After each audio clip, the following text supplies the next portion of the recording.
Hi friends, I'm Phoebe. I'm on a music discovery journey and I would like to invite you along for this ride. I am basically catching up on all the music I've missed out on over the years, so that's old stuff and new stuff and in between stuff. And I wanted to share all of that here on this channel. So if you'd like to help support a growing small content creator, I am very grateful for your support, but no pressure. Please like and subscribe if you like the sound of that. I am falling deeper into the Ren rabbit hole. I've been enjoying what I've heard. I've been enjoying getting to know Ren and what makes him tick. I have loved the deep, meaningful, emotional stuff, things that are talking about his life, his sickness, his overcoming of things, talking about important subjects, greed, insecurity, selling, power, the state of the world. All really, really cool. I started the Sick Boy saga, so I wanted to do it in order of how it came about. I did Sick Boy recently and it was really interesting. I actually appreciate everyone in the comments giving a bit more insight into things and explaining things a little bit clearer for me. There were a lot of things that I'd already considered and thought about and shared, and so it was good to reassure me that I was on the right path there. And a lot of his stuff is quite clear, but there are also things that Ren does that are hints and symbolism, metaphors for other things, and I really enjoy that as well because it gets you interpreting it in different ways. So Sick Boy was released, but then Sick Boy was taken off streaming platforms, and I was I saw that Sick Boy wasn't on streaming platforms for a while, so I understood there was something that happened. It has been spoiled a little bit already, and it's just from people that are passionate about Ren's work and want me to know everything, and that's fine. I'm more than happy to be recommended a video. I'll watch it and I don't need to know the ins and outs, because then I don't know what I'm expecting. But I completely also understand that people want to give some insight and some information on the why and the how. So I can't expect everyone to think like me. I am an understanding person and I try to explain that. But anyway, we're going to watch Ren's video of why Sick Boy is off all streaming platforms. I understand there's a little bit of drama. I'm not big on drama. There are always two sides to different stories, but I feel like in order to experience what everyone else experienced and watched, I think this is a relatively important part in the process. Whilst we don't have to dwell too much on the bad side, it's important for me to get an understanding of what happened and how it happened. Even a side of the story, that's always quite important to me. So we are hearing Ren's side of this story. It's 35 minutes long. We're going to watch. We might start and stop throughout, and I don't think there are any songs at the end. This is a video that I never ever really wanted to have to make, but it's very important for me that I do. All the time, artists all over the world pour their souls into their work, and that work is tainted by money or greed. A lot of you will have been asking me the question why Sick Boy has disappeared now, as well as YouTube on streaming services. It's a video that was very close to me. It's a video that told my story about my health. It's a video that told the story of many other people who have been gaslit by the medical community. It's a story of greed in the music industry, ironically, funnily enough. It's also a song that I poured tens of thousands of pounds into for a music video, for promotion. It was also the leading title of the only #1 album that I've got, so I was very, very proud of it. And we'll no longer have that song, guys. And I want to go into the reasons why. So I think it was important for him to share this video, because otherwise people aren't going to know why. And if artists stay quiet, there can be a lot of speculation about stuff. And I don't think Ren wanted that. I think he wanted to just be clean up front and just explain from his side what has happened there. So I much prefer that as a person that consumes things. Obviously try not to get too involved, but it's nice to understand the why. We'll no longer have that song, guys, and I want to go into the reasons why. Also, I do recommend sticking around to the end of this video, because I've got a very exciting announcement about all of this that relates to all of this right at the end. People who have been following me for a while, they'll know the sort of person I am, they know the principles that I have, and they'll know how I treat other independent artists. I wonder if the announcement is that he's releasing a song about this, because I understand that there is a song about this, because people have told me there is a song about this. So, but he's a wholesome person. He respects people. I can imagine he respects people until the point that they disrespect him. Then that's not good, I can imagine. So they'll know why it was so important for me to have to make this video. And I want this to be as unbiased as possible. Obviously, I'm emotionally affected by it, and that may leak in, right? But I want to share entire clips of these conversations so there can be no doubt. Also, if Kujo and his girlfriend want to share any more screenshots of either of those conversations, I encourage them to, because I believe that this should all be public knowledge, so there can be no doubt. Rather than taking people's words from it, I would like them just to see transparently what has happened here. To give context for all of this, back in 2022, I buy a beat from BeatStars, right? For anyone who doesn't know, BeatStars is a platform that connects producers to artists who need beats. I do produce most of my own work, but I wanted to find some hip-hop beats for inspiration. What I would usually do is buy a beat, arrange it slightly differently, tweak it myself, add my own vocals, add my own layers and stuff like that. I find this banging beat, right, from a producer called KUJOBEATS, which I buy an unlimited license for. This is all very important to keep in mind for later on, right? I buy an unlimited license, which means that it says right here, you can distribute unlimited copies. You can share it. You can use it as you wish. So there shouldn't be any restrictions, as he will say. This is all very important to keep in mind for later on, right? I buy an unlimited license, which means that I am able to put it on all streaming platforms and get as many streams as I want, and all recording on platforms like YouTube, etc., right? After I do this, I send my YouTube guy that I work with, and I send the publishing team an email just giving them a heads up, being like, yo guys, I bought this beat, they need to be registered correctly, content ID needs to be turned off. I'll put a clip of that. I'm putting screenshots of those messages here, just in case Kujo claims I never did this. I did do this. I also went the extra mile and messaged the team and said, look, we need to credit him on Spotify credits and stuff like that as well, because sometimes artists don't always fully credit. Just reading that. Can we update Spotify Apple credits to include the producers of the tracks I sent the licenses over for? If you read the licenses, it says they need to be credited, just from a moral standpoint. Good too. Yeah. Yeah.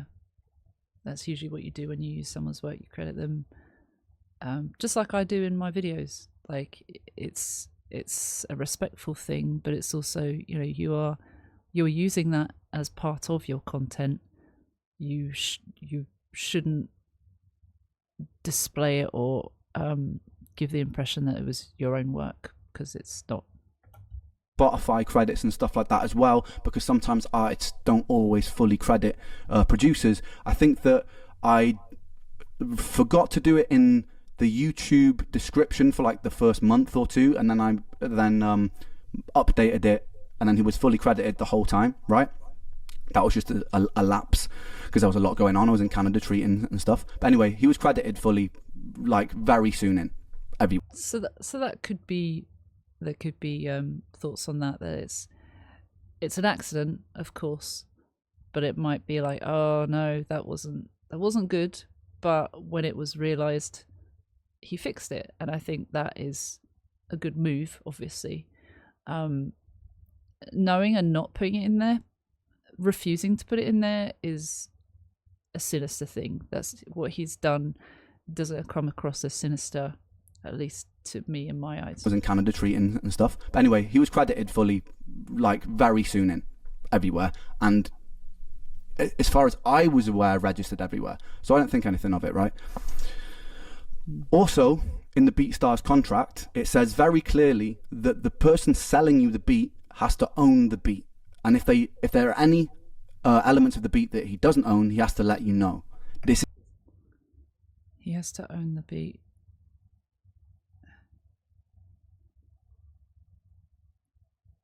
The licensee shall have no obligation to approve the use of any sample.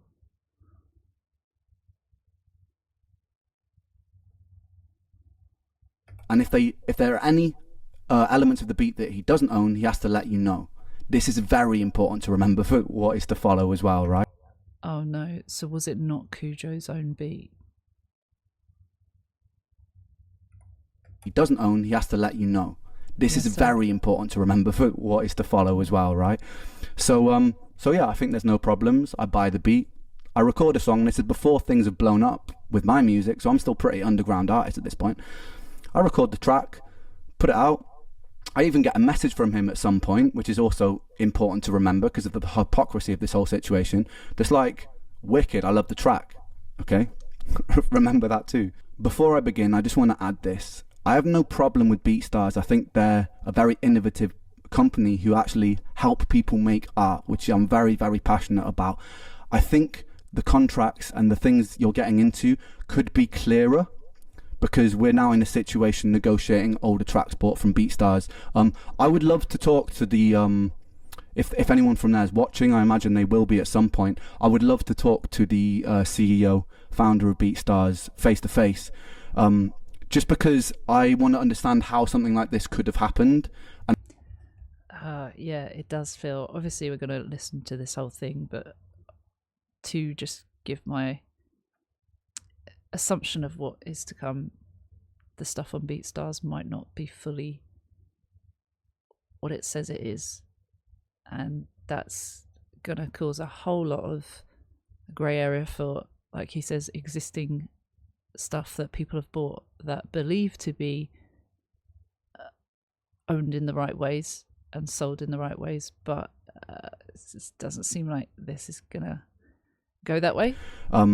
Just because I want to understand how something like this could have happened, and I want to understand why it escalated the way it did, because from what I've heard, he's someone who cares a lot about artists, and someone who creates a platform like that, I think, must be very passionate about music. I'd love to chat to you if you're listening, and I'd love to figure out why this happened and how we can stop things like this happening in the future. I also think that there needs to be a bit more stringent checks on if people are selling unlicensed samples, because then things tend to get a little bit sticky like they have here.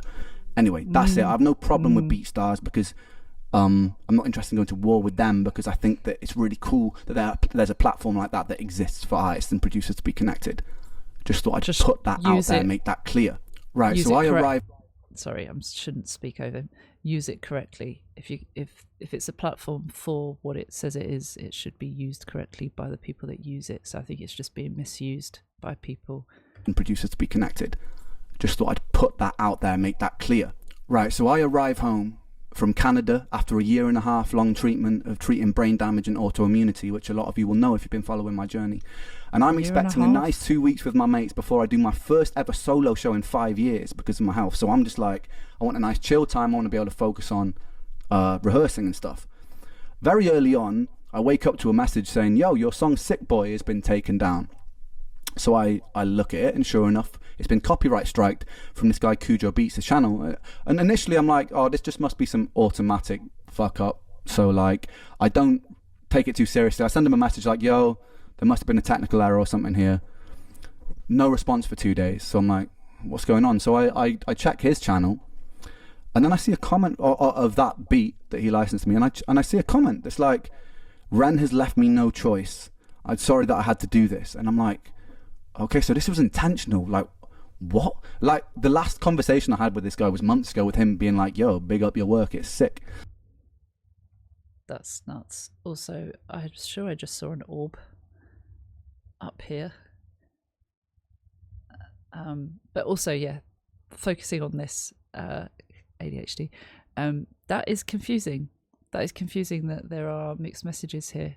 I'm sorry that I had to do this. And I'm like, okay, so this was intentional. Like, what? Like, the last conversation I had with this guy was months ago, with him being like, yo, big up your work, it's sick. That was... You see that? Like, the last conversation I had with this guy was months ago, with him being like, yo, big up your work, it's sick. So I'm like super confused about it.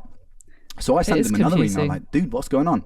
Again, I get absolutely no response. So I put a comment on his YouTube comment section, and I'm like, bro, I'm trying to get hold of you. Why are you ignoring me? Like, I just want to resolve this amicably. What's going on?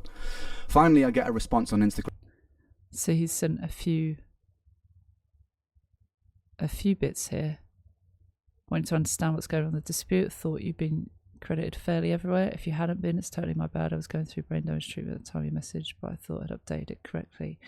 In regards to the sample, we got a message saying the sample of the choir had not been cleared, but had nothing to do with what happened next. That was my publisher. They just told me they were dealing with it, and I had nothing about it since, so I'm really confused as to what's going on. But I'd love to sort it so everyone's happy, because I don't want, for your sake or mine, for this to need to get legal, because it's such a pain in the arse and costly thing to happen. If you could let me know who in my team you've been talking to, and what they've said, I'll get on it, because if it's something they've done wrong or on their end, I want to resolve it ASAP so everyone is happy. I just really try focus on the music and stay out of all things business, so I had no idea there was an ongoing dispute going on. Just got forwarded some comments from you replying to someone, which I was kind of surprised about. Yeah, he wasn't expecting that. It is kind of blindsided. I would have felt that way, at least. No response. So I put a comment on his YouTube comment section, and I'm like, bro, I'm trying to get hold of you. Why are you ignoring me? Like, I just want to resolve this amicably. What's going on? Finally, I get a response on Instagram, and for the sake of this video, I'm just going to put all of these responses in their full form so that there can be no doubt as to what happened. I'm just going to read out like the key moments and explain the key moments. But if anyone's like interested in deep diving so there can be no doubt as to what's happened here, feel free to pause it. If Kujo and his girlfriend, like I said, feel like I've left anything out, they're welcome to post it. I have nothing to hide about this situation. So he responds, and he tells me that he's been talking to my lawyer for months, which I have no idea about. I've been in Canada. And he seems like quite a nice guy. Sorry. Hey Ren, I'm sorry, really sorry it came to this. I specially asked my legal rep not to request a strike since I wanted to avoid this type of situation. Probably specifically, my rep has been in contact with your lawyer, who has been exceedingly incompetent in his handling of the situation. Again, I'm sorry for this total cock-up, and I hope you're doing okay. We have been in negotiations with blah blah blah for many months, and he has yet to come forward with reasonable terms according to industry standards. So yeah, I'd say talk to them, see what he says. I'm still waiting on updates from my rep at BeatStars. Okay. So Ren didn't know, said I had no idea you were talking to whoever the person is mentioned, and then he said he should have told you. Ren said, I was told a couple of months ago the choir sample hadn't been cleared and that they were chasing us for money, and that was being dealt with.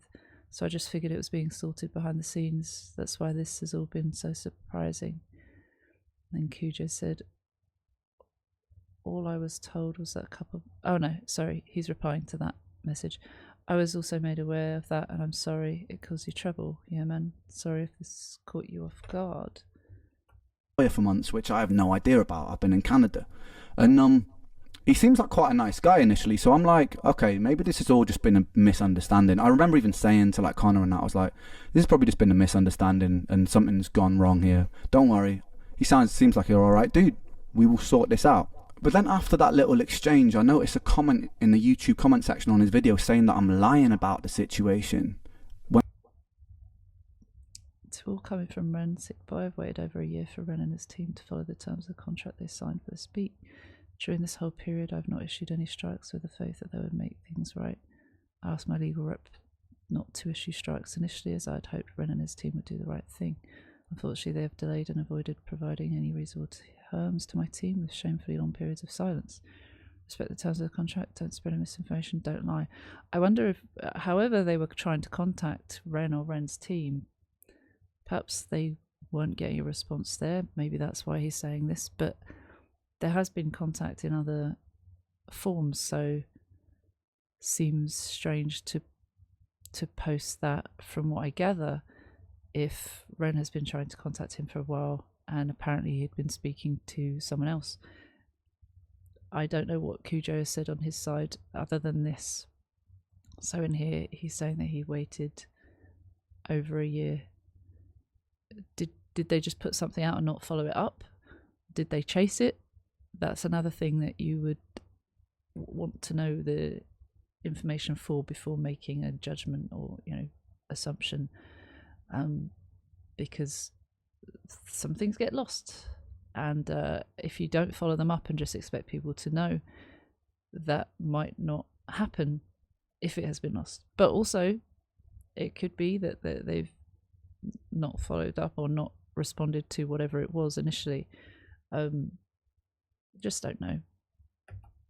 The comment in the YouTube comment section on his video saying that I'm lying about the situation, when I thought that we like on the same page here. So I pull him up on it, and he's like, oh no, I didn't say you were lying, when he clearly did. That should have been like the first red flag for me, but still giving him the benefit of the doubt, I was like, okay, maybe. Yeah, it seems like he's saying this is all on Ren and his team from that message. So Ren, I guess, says this paints out that I'm putting out false information, and he says he's not. And Kujo says, brother, I'm not saying you're lying. I'm addressing the irate fans. I'll edit the comment to make that clear. One sec. You said you hoped me and my team would do the right thing. I don't even know what the issue is. So again, they're saying do the right thing, but he's like, what is the right thing? How do we make this right? Because that's all we wanted to know. And Kujo's reassuring him, saying, I'm really not trying to damage your image, bro. He says, can you explain it to me? He said, okay, let me go edit the comment and I'll get back to you right away. Another misunderstanding. Anyway, so maybe another misunderstanding. Let me go. Oh no, I didn't say you were lying, when he clearly did. That should have been like the first red flag for me, but still giving him the benefit of the doubt, I was like, okay, maybe another misunderstanding. Anyway, so I contact my lawyer to find out what the hell's happening, because I'm in the dark about all of this situation. I guess he didn't categorically say he's lying, but he's saying that something has happened that, well, he's saying that he hasn't heard from them for a year, which after being having discussions with him and talking to him, they have had contact.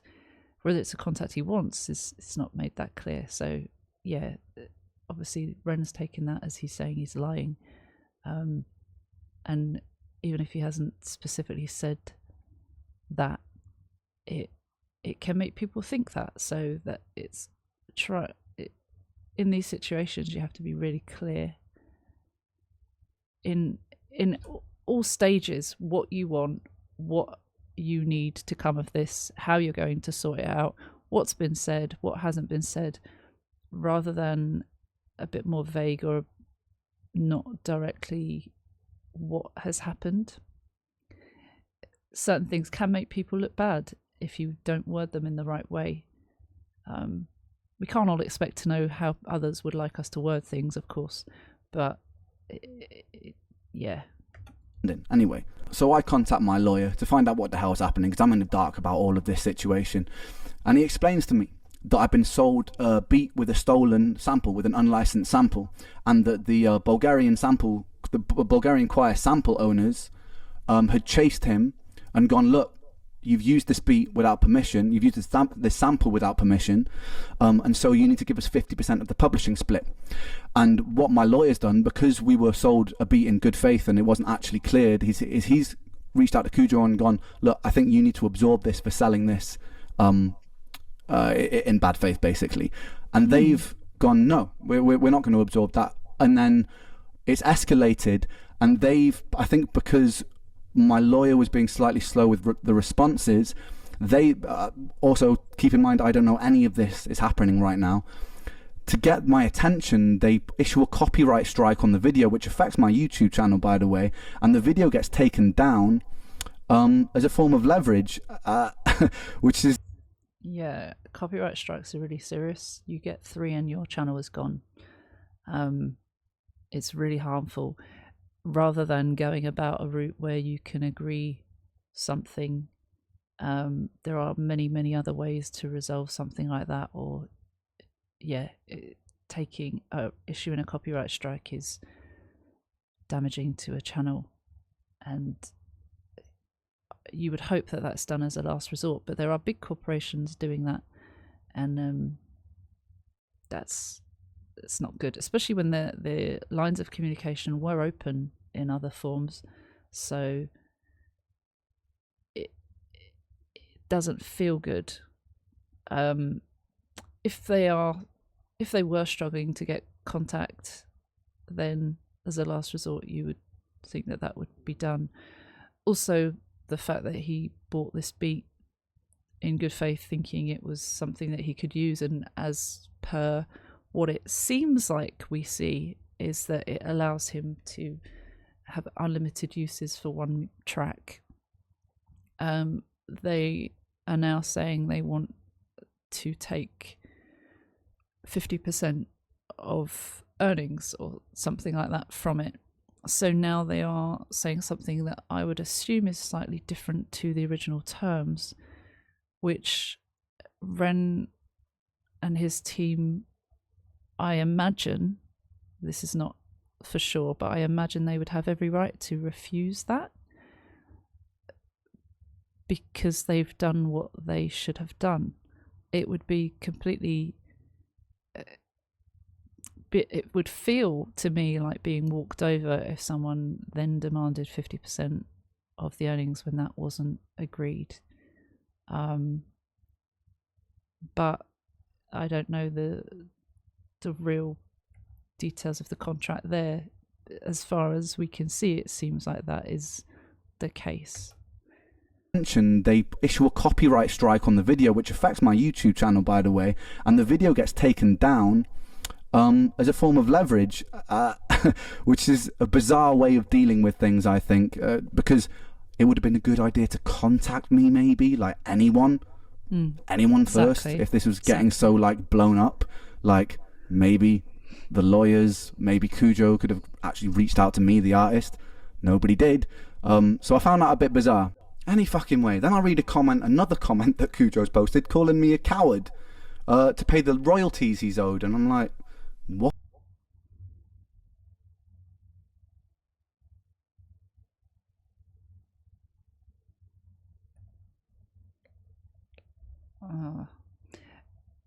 When you see the messages that he's put at first saying, oh, I'm not calling you a liar, brother, this it feels like it's supposed to be reassuring, saying brother, like we are friends, or this is an endearing term, a nice term. But then this feels completely different. Maybe he has been in negotiations with the lawyer for months, and that's what he said before. Ren didn't know about this. He has reached out to him to talk about it. He's kind of said, I'll talk to him. Again, that's fair. Perhaps because it's a legal thing, they're not allowed to go into too much detail. I know when you're under a clause or a legal clause or contract, that there are times where you are not allowed to disclose or talk to any other parties, even though Ren is involved. So I don't know the ins and outs of that, but it still feels off the way he's talking. And then say, I think it's cowardly of you to pretend like you have done nothing wrong. Perhaps, again, there are misunderstandings and miscommunication and poor use of communication, that this isn't... They're both not getting the full story themselves, perhaps. Feels quite frustrating to see it. Posted calling me a coward to pay the royalties he's owed, and I'm like, what royalty? That's also, in my head, the publishers are just paying him the money, and now the situation has to change until everyone agrees on it. But I wasn't even privy to that conversation about what a fair split should be yet. So I was like, what? I don't owe you. I don't owe this guy money. Like, there's no master splits on the BeatStars contracts, by the way. So all money that comes in to Kujo, which should be paid to Kujo, rightly so, comes from the publisher, which is nothing to do with me, by the way. I explained this so many times in this conversation, by the way, and he's adamant to say, probably short of like 50 times, pay me my money. I am nothing to do with his money, right? So it's a very bizarre thing to keep saying, but I try to explain that to him patiently, never really takes it in. Anyway, he calls me a coward on this comment, so I pull him up on that. This actually starts to then rub me up a little bit. So I'm like, I pull him up on that. It's saying like, the hell, like, cowardly. Anyway, I'm still giving him the benefit of the doubt at this point. Anyway, despite this, I feel like he's probably just misinformed, so I still... Yeah, again, it feels like it. Even that's what I'm feeling at this point. This man, cowardly bro, I didn't even know you weren't being paid publishing, but publishing has nothing to do with the actual artist. I've been frustrated with my own publisher, but if there's been a faulty registration of your publishing, then you and me both are pissed at them, because I forwarded them the contact from BeatStars for this exact reason, so you get all the publishing you deserve. There should be a 50-50 split. So he's Ren saying that should all be sorted. That should all be in place. And then he said, bet I'll edit out. Like I said, I woke up to a bunch of angry fans and it got me shook. So he's allowing the fans to dictate what happens. Also, fans shouldn't get involved in this so much. I don't personally. I think the artists should handle it themselves. But there are fans that can get very emotional and protective and defensive for their leader or the person that they care about. But it can get into parasocial realms, which is not healthy. I understand that perhaps making noise, trying to bring light to the situation, some people might have been trying to do that, but some people might have not been doing that in such a way. And there are times where the fans of a band, whether the band like it or not, fans can send death threats to people because they're not happy about something that has happened. That is so wrong on so many levels. I don't think I need to explain that. This might not be the case, but I guess he's seeing that people are angry about it. People are wound up. People are like, what, you've taken our music away from us, essentially. And you've, as far as we know, also we never know the full story in conversations. Like, we don't know what the lawyers said at this point. We don't know what's happened with the publishers. So we can't take it upon ourselves to then dictate what happens next, of getting involved in that sense. I hope that makes sense, which is why, it's a messy situation, and it can be bad representation for the artist. I know that if I've been approached by disgruntled fans in the past, I don't want anything to do with that anymore. Or I take a step back, because I'm like, if this is how people act when I've not even done anything, I don't really want that kind of behaviour. In this case, he just says he's woken up to a bunch of angry fans who don't know the context of that either. So all of this is kind of speculative and just my personal viewpoint of what I think and why. This is not how everyone should do things. This is not something that people should listen to my absolute most highest advice, because I'm not perfect, but these are just thoughts that I have, and this is why drama kind of gets awkward for me, because I want to look at things from both sides and judge on that. I would never approach the person and say things. But again, we don't know what they've said, and we don't know how he's taken that, but he's taken it as a bunch of angry fans. This is all just a pretty crazy way to go about things. I don't understand why the copyright strike would even be sent without anyone, you or my lawyer, telling me what's going on. Yeah. And then, but he's saying that the lawyer has. So he said, I don't understand why your lawyer didn't tell you anything. This is on him. So as far as Kujo says, he's saying that the lawyer, it's on the lawyer at the moment, and the lawyer should have told him. So again, communication from the lawyer. Kujo is saying that is passed back to him now at this point. So I guess from Ren's standpoint, he should talk to his lawyer at this point. I wonder if he does. I wonder what comes back on that. We might find out. Then he says, like, was the lawyer warned about it, the copyright strike?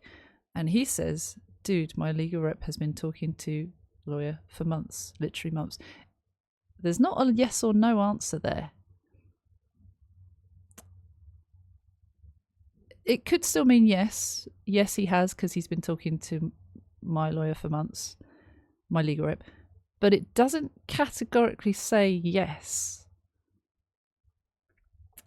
Have they just assumed? Did they still strike without that? Did they give a pre-warning? My gut feeling feels like maybe that didn't happen, but I could absolutely be wrong. And this is just my guessing, because I'm guessing we'll find out later.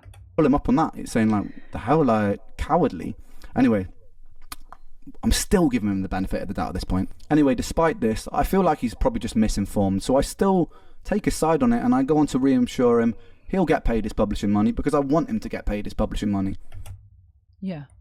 Ren says, I swear the music business is fucked. I've been knowing this for a minute, but so much incompetence. He's been knowing it for a while. We say a minute is a long time. Whatever the case, rest assured, whatever the split ends up being with publishing after the sample clearance, you will get paid. That is my cat. I think he's going deaf a little bit. So he sounds like a baby, but he's fine. Promise you. Anyway, promise you'll get paid. I'll make sure of it. Don't stress about losing any money. And then Kujo comes back up saying, love, bro, thanks for being so open and respectful. So again, it feels that this kindness in messages, but in public, it feels hostile. It's confusing. It's hot and cold. And I go on to reassure him he'll get paid his publishing money, because I want him to get paid his publishing money. Doesn't. And then, right, so homie says, like, my friend, look, the situation is this. We figure out what percentages this bulk inquiry is wanting. I have a feeling it's stupidly high. Then we just talk out how to do it fairly. Fuck the lawyers. So let's leave the lawyers out of this and we'll do it. Is what Ren's saying. Then Ren's saying, I'll go back to him with what we agreed on. That can get messy. That can, I guess, maybe it feels safer to have lawyers involved. They tend to know what they're doing, but also it can be costly. It can also just drag on. So I understand why he's saying that.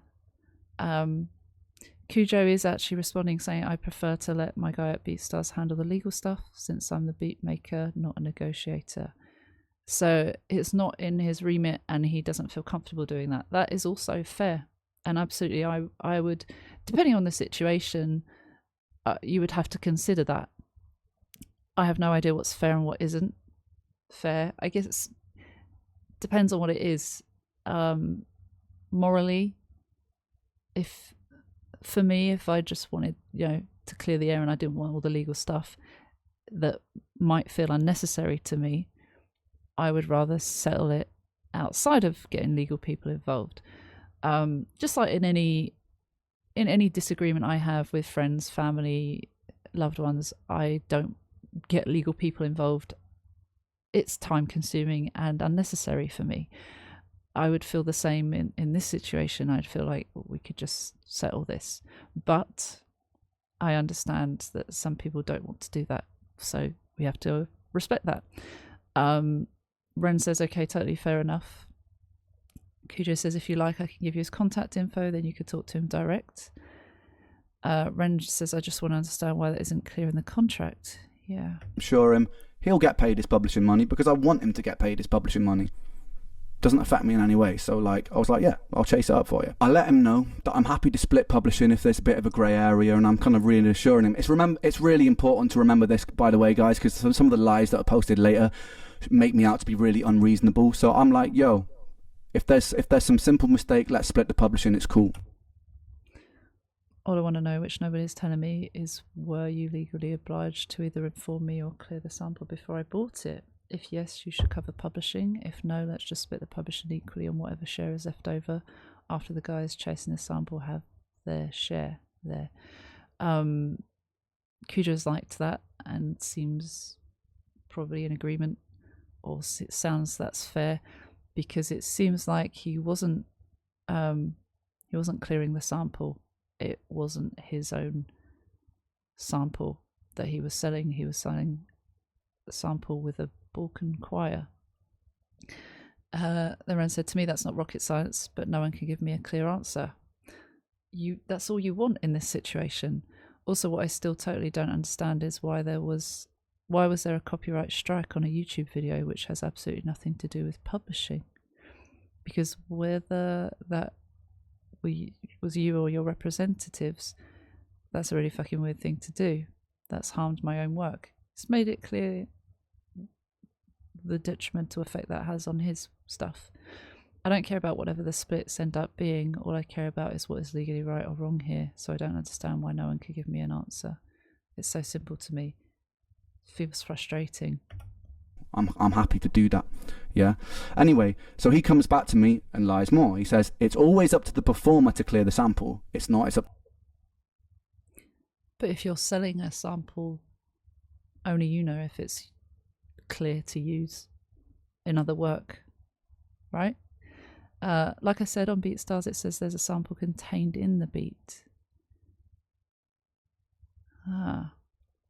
So it's up to the performer to clear the sample, but in this case, as you can see, we're willing to make concessions for you to get a fairer share.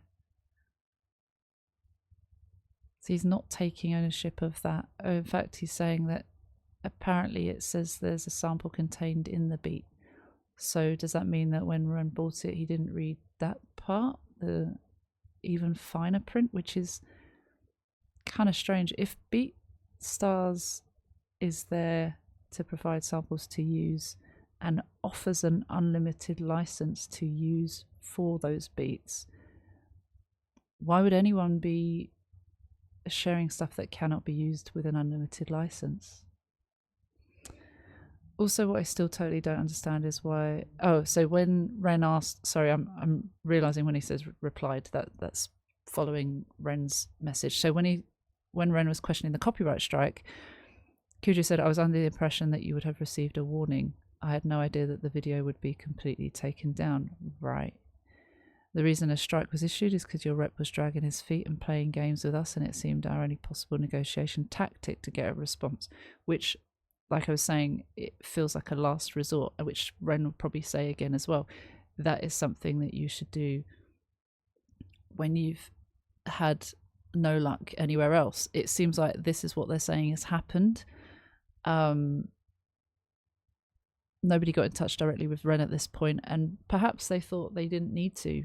They were dealing with the people that they thought were the right people, and the people that apparently weren't being quick about it.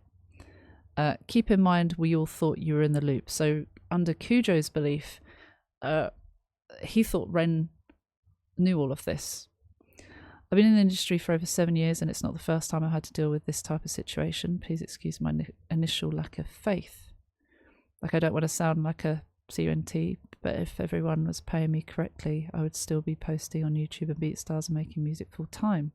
As it is, I'm working shit jobs, struggling to make ends meet, trying to make time for music. That's why I joined BeatStars Publishing, so someone would have my back and help me get what I'm owed. Fair. He agrees with something that Ren has said, sent an attachment to. I've emailed possibly a lawyer, asking him to get back to you directly ASAP. We've been dealing with this situation for months, and I hate to see this hurting your art. So yeah, I also want to wrap this up immediately and get your song back online. So he's saying that he wants to fix this and get that back after it's been taken down. So he comes back to me and lies more. He says, it's always up to the performer to clear the sample. It's up to the producer, but unless there's been a conversation. But in this case, as you can see, we're willing to make concessions for you to get your fair share. So actually, it's me making the concessions here because he sold a stolen sample. And I'm like, you know what? You can still have some publishing split, right? So like, I'm actually being the one that's being quite reasonable here. And he's flipped on and said, like, we'll be good for you. That's what that feels. You know, because that's what that feels. I've done nothing wrong in this situation. Anyway, I was like... And then he says, I was under the impression you would have received a warning. I had no idea that the video would be completely taken down. Another lie, as you'll see soon, he and his lawyer agreed to take this video down as a form of leverage. It was our only possible negotiation tactic to get a response. Maybe message me.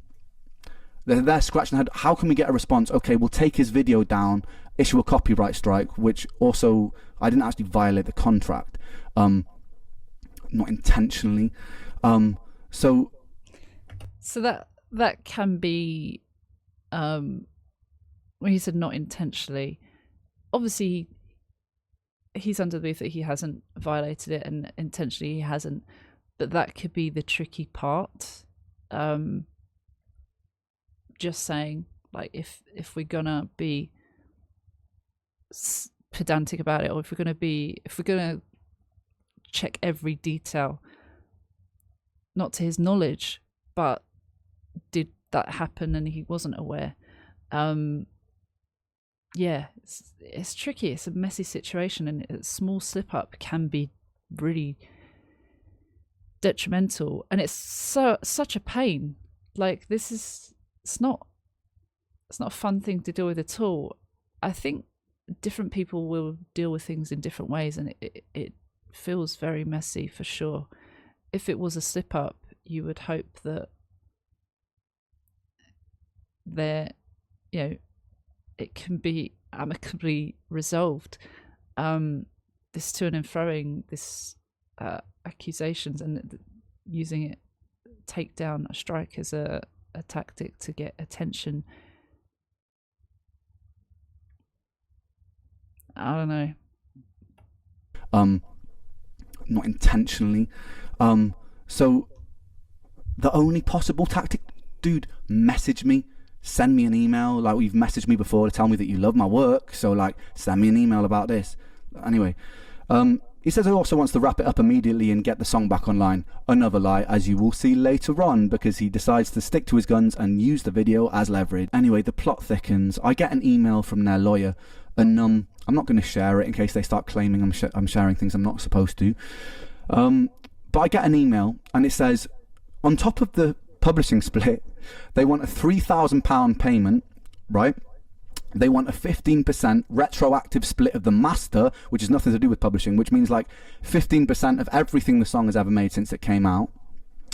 Retroactively, so since it's come out to this moment, and then into the future, when I've paid for an unlimited sample, unlimited license beat, and with that you're talking money from record sales, you're talking money from streaming things, you're talking all of that, when they haven't put any effort into promoting the song. He's made a beat and he's stolen part of the beat, and he wants 15% of everything the song has ever made for that, plus the £3,000 advance. Out of principle, I wasn't going to give him that. But because like, I may have been slightly open to negotiations if they hadn't used the song as leverage and actually treated me like a decent person. I hadn't put like lies about the situation, right? Fair. But nah, out of principle, I wasn't going to agree to that. And also to clarify, when I've been in rooms with producers and we've made a song from scratch, I've done a lot of like 50-50 splits, or I've done like 25-75, or with other collaborated artists, we just agree on a split that's like 50-50, 25. So, you know, like 15% isn't outrageous, right? What's outrageous is that they already sold it with an unlimited license right from the get-go. So you go into beat... Yeah, so 15% a cut is not terrible, but if it's been a beat that has been sold on a platform that is for that, there was no intention of going through a split for other things. Also, if you have someone else featuring on your beat that is not fully your beat, I wouldn't imagine they have a right to then claim rights to a song, past and future earnings. That feels wild. Ren has just said he's done 25-75 or 50-50 splits with people that he's actually worked with and produced with, or produced music with, that have actually been there and done more of the work, whereas this is kind of, it's not a custom piece, it's a pre-made piece that goes up, can be bought by, I'm assuming, multiple people. is that they already sold it with an unlimited license right from the get-go. So you go into BeatStars thinking, I'm buying an unlimited license for this much money, right? And I was broke at the time when I bought that beat. So it's like you go into the situation buying something, and then later on down the line, it can come back and sting you if they go, oh, this slight thing, well, we found a loophole here, which means then now you owe us all this money, right? So it's like, it was kind of unfair, because say you buy a painting off somebody for £10, and then the price of it rises exponentially because maybe the painter dies or something, or he becomes really popular. You don't then just go back to the person you sold it to and go, oh, that painting's worth like 20 times more now, give me a bit more money for it, because the transaction's been done. And that's kind of how I felt about the BeatStars thing. It wasn't about me losing money, it was about the principle of like, we've stepped into this agreement. You're paying for a service, you haven't paid for an extension of that service. And it wasn't about me losing money, it was about the principle of like, we've stepped into this agreement, and I was in full faith thinking I was buying an unlimited sample, but that's unlimited license, sorry, but that's not actually what's happened, is it? Right? And it says that if I don't agree to this, they're within their right to claim 100% of the song because I have breached something in the contract, right? Now, I've also had that when people have like tipped or donated to the channel, like mainly through streaming before I did this channel, and people would tip, and then like 3 months later be like, oh, can you do this? And it's kind of like a tip, a gift, a donation. It's that also that same mentality of that wasn't an agreed thing that would happen with this money, and whilst you want to do something nice for people in response, it's not fair to hold that over somebody. Your guy saying you should be owed 100% is 100% is crazy. The amount of work I've put into the video and the promotion of that song, like there wouldn't have been any money to be fighting for in the first place if I hadn't pushed it the way I did. I'm not sure why you can't see that, but your lawyer, or you can't see it, but your lawyer is being a shark in the fact he wants a bigger split of the master on top of me paying you 3k and having an equal publishing split after third party after I paid for the track already is nuts. Saying how he feels, and does feel quite unfair. Feels like the lawyer's going for all he can. That is the feeling I'm getting here. I also, if he has done something unintentionally that can put Ren in a tricky situation, even though he didn't mean to, but no one has said that yet. I'm really sorry to have to go this route, dude. But if he doesn't budge on this, we're going to have to take it to court, and I'm going to have to put out a statement about the whole thing. Don't really see what other option I have, because I really shouldn't be paying 3,000 plus losing an additional 25% of mastering, and even more on the master after all the work I've put in.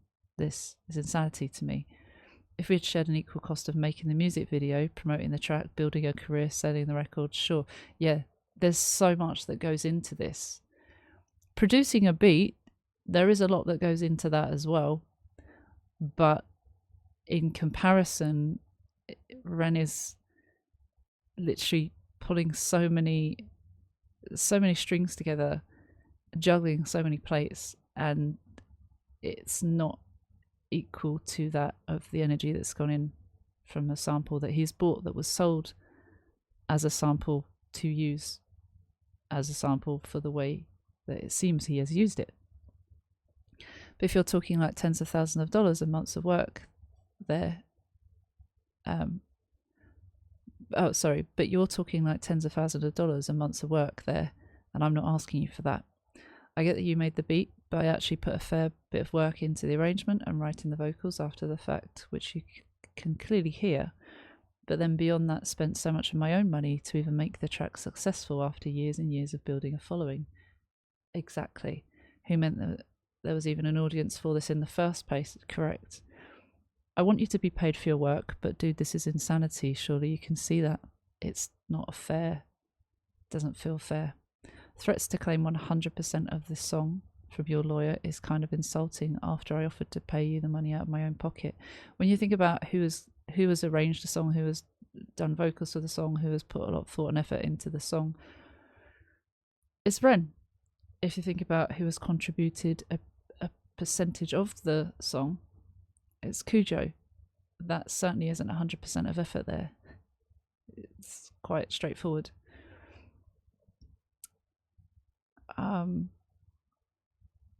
So threats to claim 100% of the song from your lawyer is kind of insulting after I offered to pay you money out of my own pocket.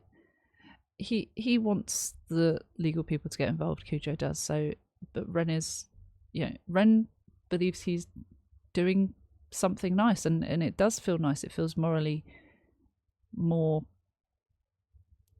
appropriate, but people get walked over. I've been super respectful about this whole thing, but it really is getting too far now. The song because I have breached something in the contract, right? Now, this is what I breached.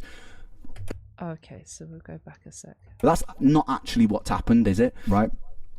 And it says that if I don't agree to this, they're within their right to claim 100% of the song because I have breached something in the contract, right?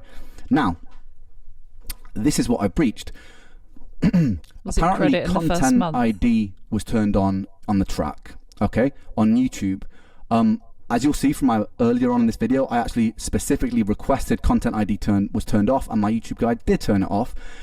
There has been something to do with the distribution where somewhere along the line, even after I specifically requested this, it may have gotten turned on at some point, right? Where this doesn't actually make any money, which we've got proof of, because I actually let reactors, I let content creators monetize their own videos where they're reacting to my songs. I've done this since the start because I believe that everyone should get paid. It helps promote me. I'm not losing out. Everyone's a winner. A rising tide lifts all ships, baby. So like, I'm like, they're using this as leverage, but legally, but thus is the world. They actually had something to lean on with that. So they were like, look, if you don't agree to these terms, 15% retroactive master split, this share on publishing, and a £3,000 advance against the master, we're going to take 100% of what you own. At this point, I'm obviously pretty annoyed, which is pretty understandable, right? Anyway, at this point, they've got my attention, so there's no reason they need to use the video for Sick Boy as leverage, right? So I give them a fair warning. I'm like, mate, if you don't put the video back up on Friday, I'm going to have to put a public post explaining why it's down. And I give him a fair warning, which is also important to remember because later on he plays the victim, saying that I've put a post encouraging my fans to bully him, which I didn't. It's another difficult situation with public statements is that fans can get emotionally involved. I've seen this happen with other artists, and it's tricky. Ren, I'm stepping out of this situation now. I've said my piece and where I stand, but this is stressing me out far too much. If the song isn't back on YouTube by the end of the week, then I'm really not willing to be amicable on how much I offer for the song if it gets to that point. So please sort that, man. It's so fucked up. This whole situation is so unfair on me. I agree that the publishing is unfair on you too, which is why I'll do my best to resolve it. He's doing what he can to make it fair in his eyes. But that mistake really wasn't on me to share the burden, and this whole asking for 3,000 and even more master over a YouTube technicality has really pissed me off, man. Me even offering to knock down to 333333 is against my own lawyer's advice.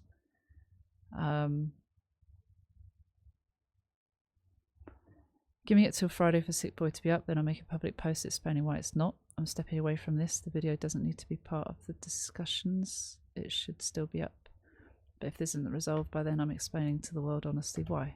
Because later on he plays the victim, saying that I've put a post encouraging my fans to bully him, which I didn't. I gave him a fair warning about it. I never once encouraged them to bully him. I just needed to explain why my video was down, because this was proper stressing me out, and I feel like I didn't want to be silenced about the whole situation. The time comes around, I put the post out, and I'm always still thinking for like a positive solution here. So I have like a brainwave of like, oh, I've got a brilliant solution, right?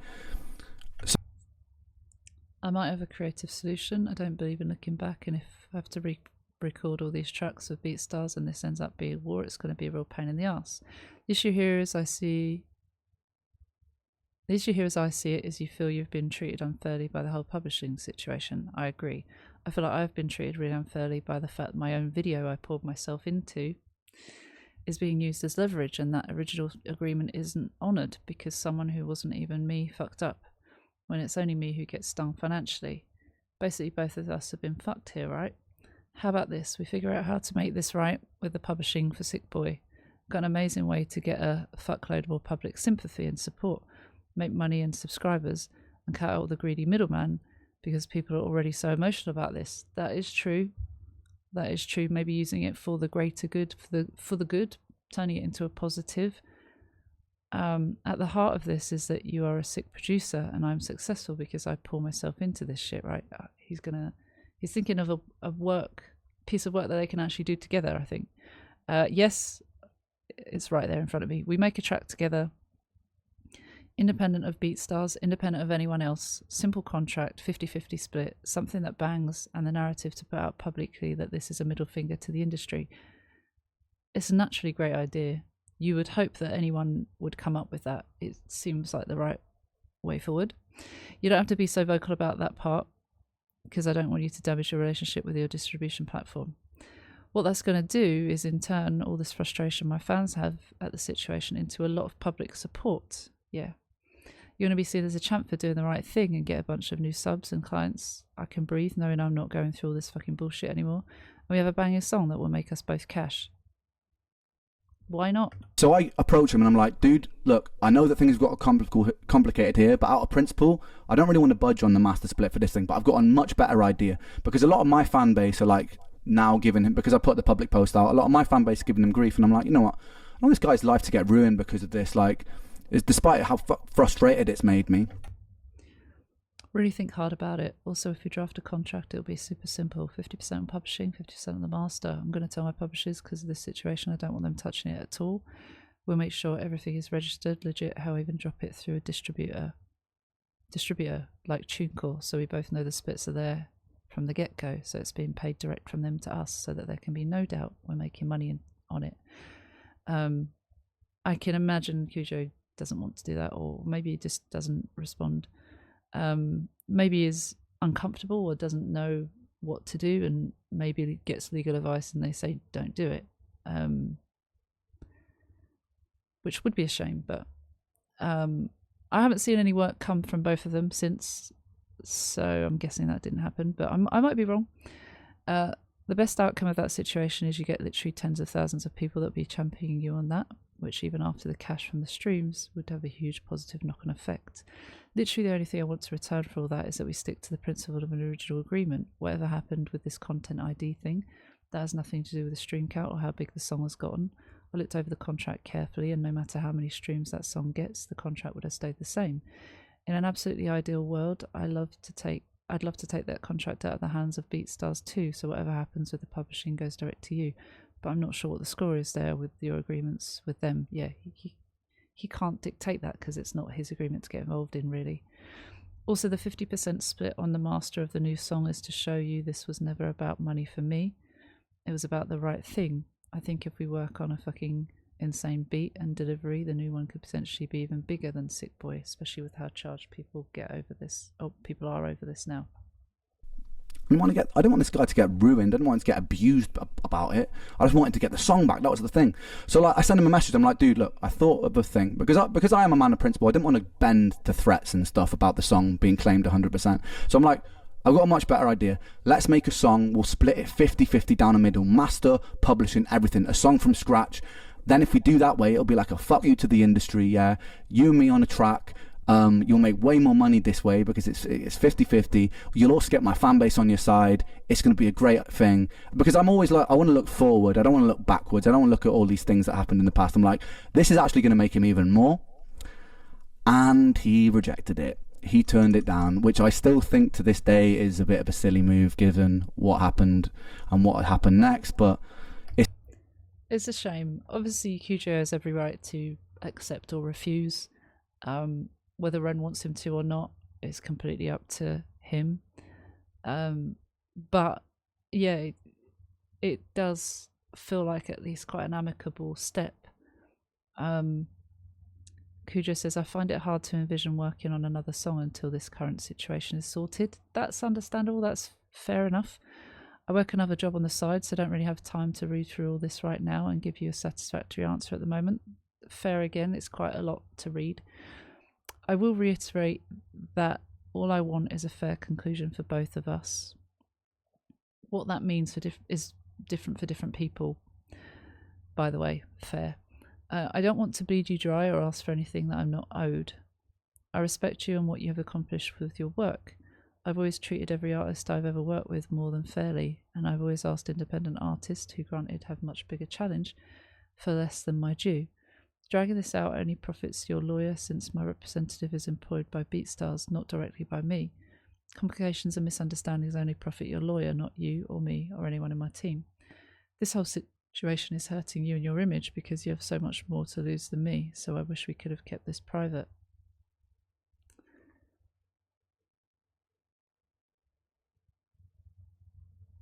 As far as I've seen,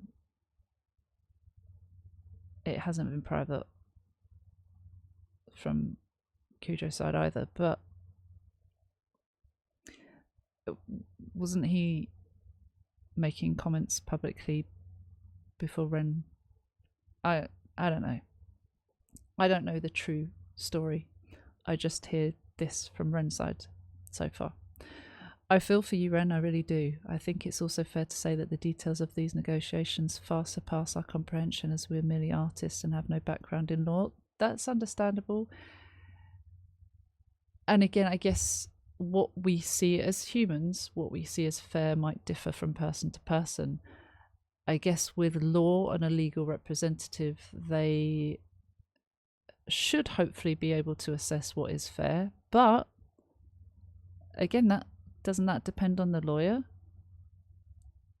I don't know. That's why I'm letting lawyer advise me on this. I've been fucked by a lot of people in this industry, and that's why I joined BeatStars/Sony Publishing. I needed someone on my side who fully understands how this all works, and they have never been they have only ever been fair and honest with me in every matter. Ren is still keen on this proposition. He really thinks that this would be good, and he's so passionate about it. It feels sad to see that he's so enthusiastic. He's like, oh, I've got an idea, I want to do something good, and then it kind of gets shut down. I understand why Kujo is saying that at the same time, but I also understand why it might feel disheartening for Ren. Like, oh man, we could have like put our differences aside and done something good and amicable and actually made even more from this. So I completely understand both sides. Unfortunately, it feels like, but yeah. Ren says, read through my proposition, it massively benefits you. The situation doesn't hurt my image at all. This is massively gaslighting. Yeah, perhaps Kujo is what you could take from that is when it says it's hurting your image, that's a threat. That feels like a threat. It might not be. Kujo might wholeheartedly believe that this is hurting Ren's image, but Ren can take that as gaslighting, because he's like, this isn't. I'm being true to my word. I'm saying I'm opening up and sharing everything because I have nothing to hide. So it can feel like a bit of an insult when someone says that, because it's not hurting my image. If anything, it's just a really unfair situation that people are passionate about. Tell me which one of these statements wasn't a lie. So there's emotions. And he rejected it. He turned it down, which I still think to this day is a bit of a silly move given what happened and what happened next. But it's a shame, man. And if you're watching this, you really should have taken that. I'm sure you are watching it. You really should have taken that deal. It was brilliant. Not only would it set you up with way more money, which is obviously what you most care about in this situation, but it also got loads of my fans on your side, which would also set you up for all things that you release independently as well, and you'd have come out this looking good. He does want to help everyone. You feel that in everything he does, helping the reactors, using that rising tide lifts all ships, that everyone knows. Every renegade is fully about that and talks about that, and I've heard that so many times, and it does feel like at the heart of him he's just trying to be don't know why I'm getting upset about that.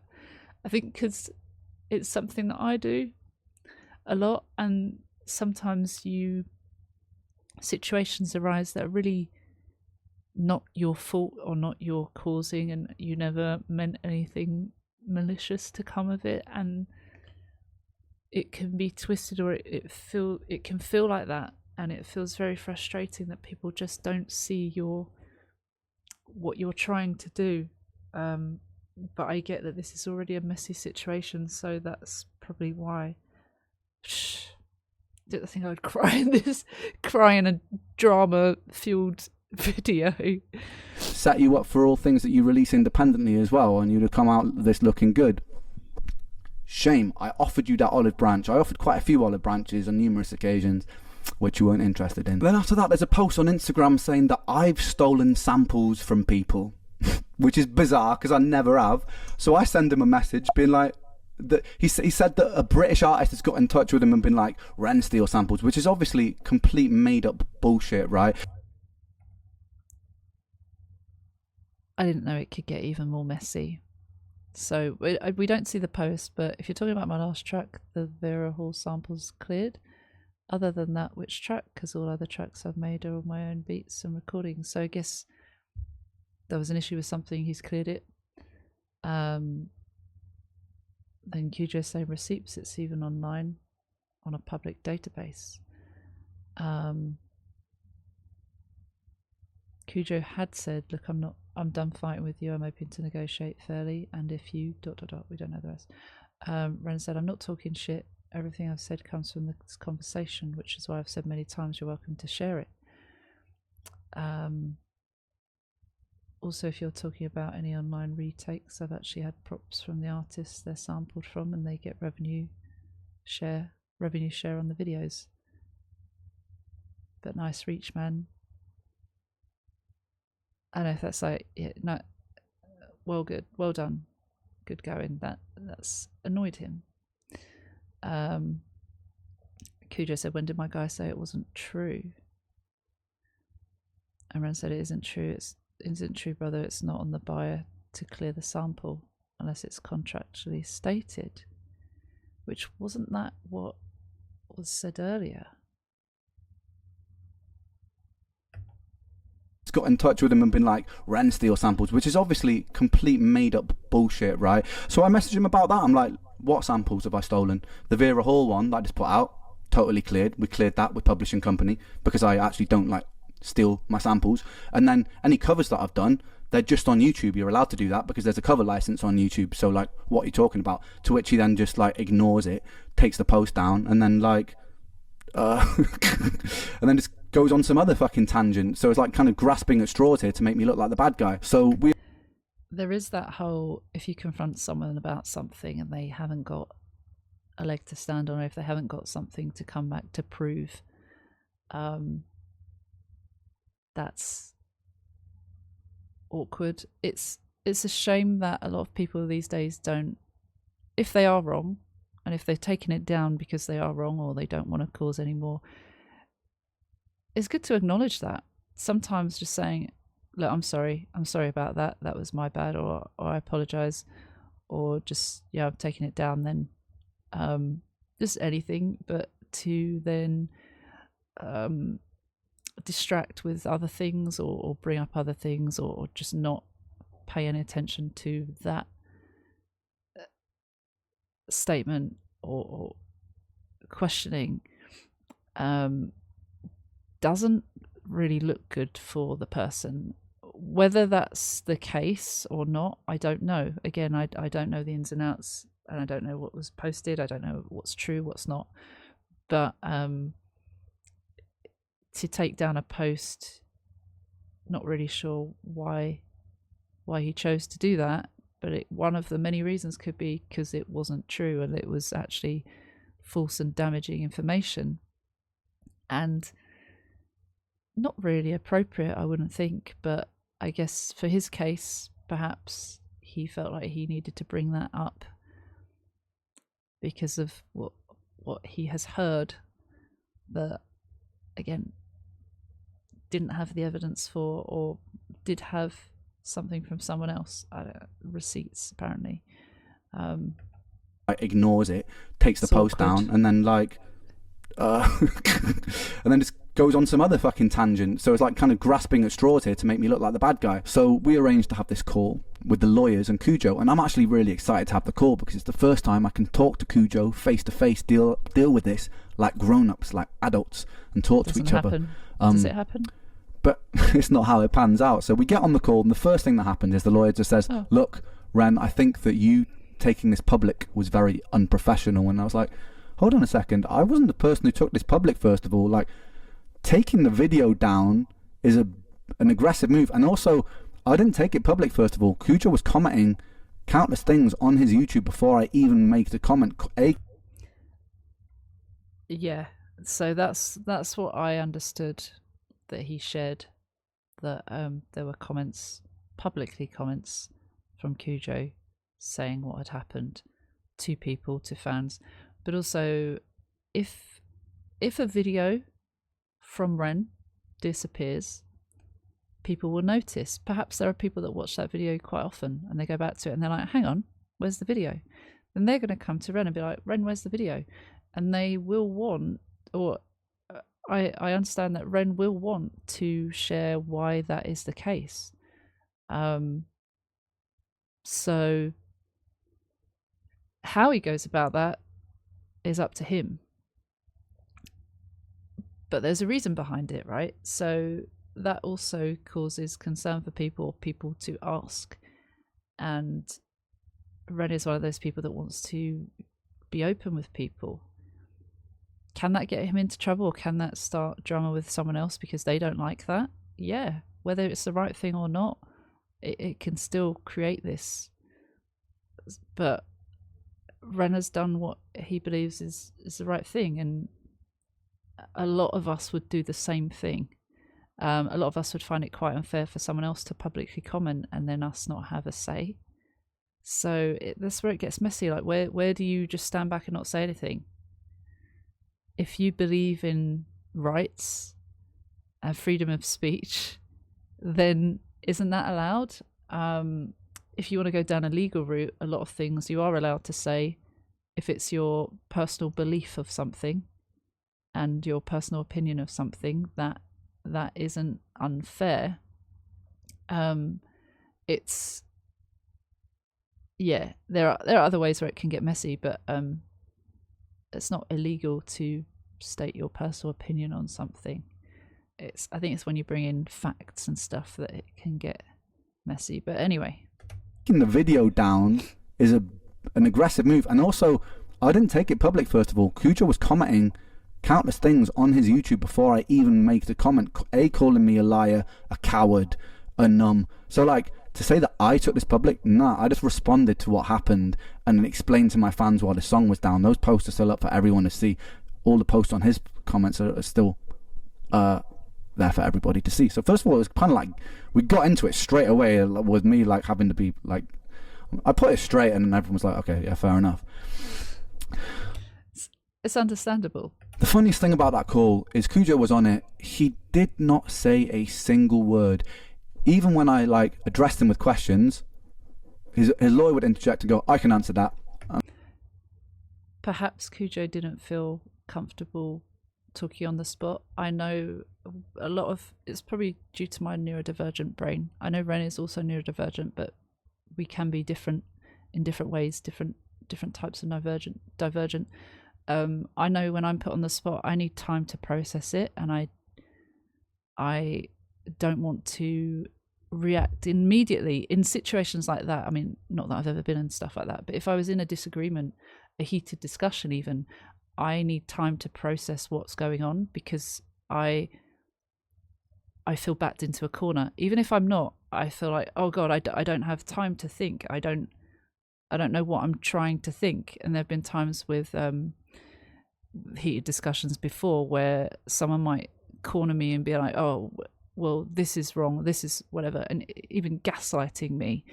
And later I've realized like that was really unfair, and actually I still had every right to be in the right, but it's when I'm backed into a corner, I feel like I lose all my power, and people know that, and people prey on that. It was an ex that knew what would make me cower and not be able to speak for myself. So I can also understand potentially why Kujo didn't want to speak, because he didn't want to incriminate himself, is that the word? Or put himself in an awkward position even further than there is already an awkward position with the two. So that might be the case.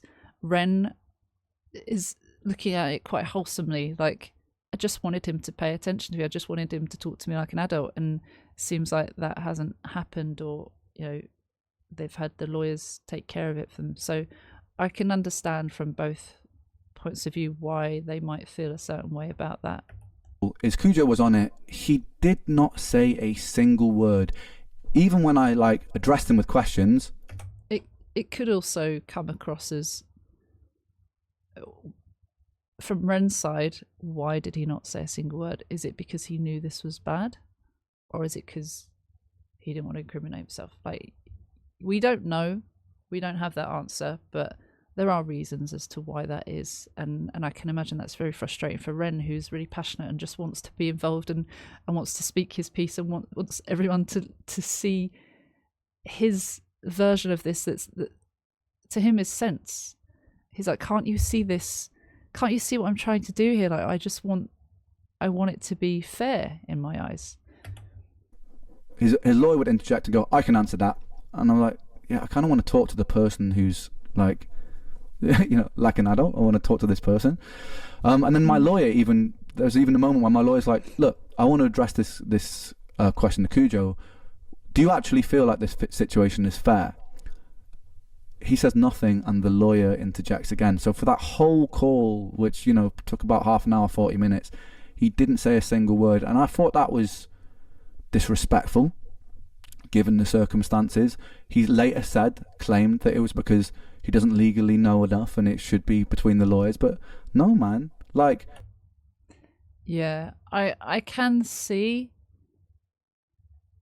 why that is the case, but it would feel frustrating. It would feel like, from Ren's side, Ren's point of view and what he said, you'd want to be like, Matt, are you cowardly? Are you that cowardly that you can't even talk? You don't even want to talk to me like an adult? You're letting someone else handle it for you?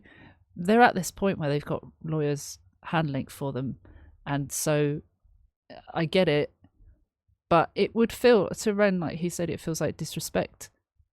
Yeah, it can feel like disrespect. Ultimately, yeah, and like I've said, Ren's like fully involved, fully invested, and wants to talk to Kujo like an adult, when from his point of view, Kujo doesn't even want to talk to him at this point. But from Kujo's point of view, I assume that he's nervous. He doesn't want to say the wrong thing. He doesn't want to make it worse. And that could be from a good moral perspective, or that could be from a bad moral perspective. It doesn't necessarily mean one or the other.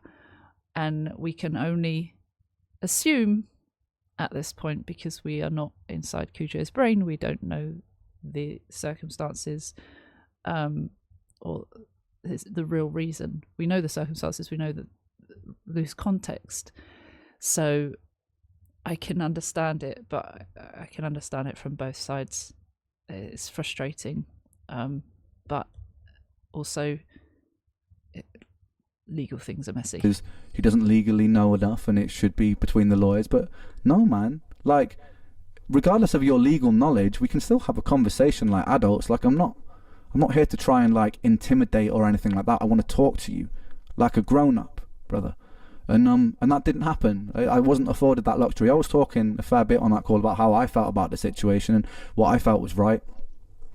And I also said on that call that I didn't think that a retroactive split was right, because of all the reasons I've mentioned, but it is what it is, man. And then we came off the call and I felt pretty let down by it, to be honest. This is where the plot gets even more ridiculous, and I'm sorry this is a long video, guys, but this is mad, and this is emotionally exhausting, this bit. So I read a bunch of comments on Instagram from this person talking about the contract, saying things that aren't actually in the contract. I'm like, who the is this? So I message him and be like, yo, by the way, you're misinformed. The contract actually doesn't state that it's on me to clear the samples. Then I click on the profile, I realise that it's Kujo's girlfriend, so I immediately unsend all those messages. Because to be honest, look, he was getting grief from my fans, and I think to myself, you know what? He needs someone supporting him, even though that he's been an arsehole. I don't want to like start messaging his girlfriend and shit, whatever. I'll leave her out of this. But she sees that I've unsent the messages, and she instigates the conversation, says, have you done an oopsie? We start chatting for a long time. I'll put those messages up so that you can read it.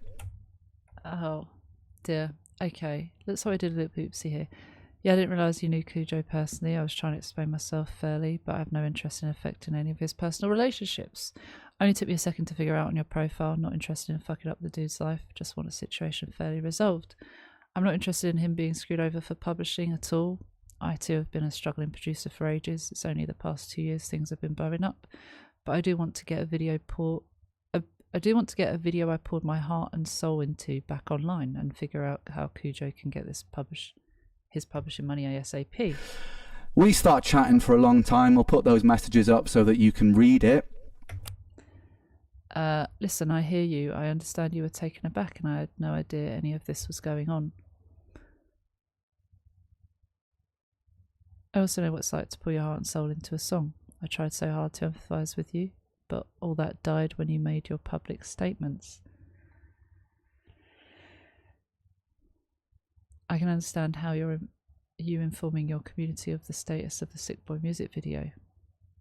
Okay, so what I said earlier, if it's disappeared, he would feel like he owes his fans an explanation with what his what Kujo's girlfriend is saying. You didn't have to go into the detail.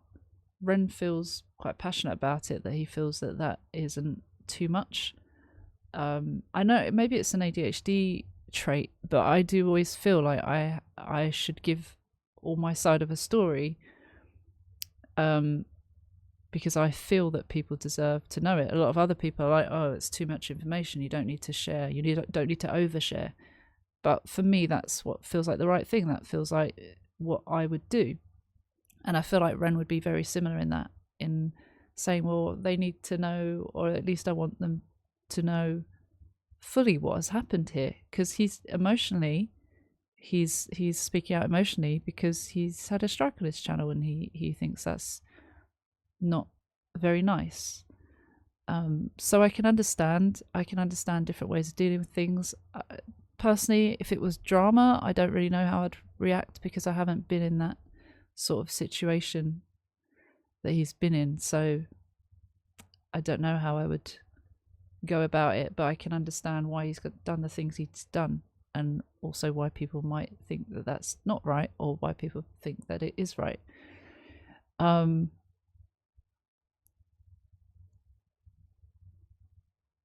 So I can understand you informing your community of the status of the Sick Boy music video.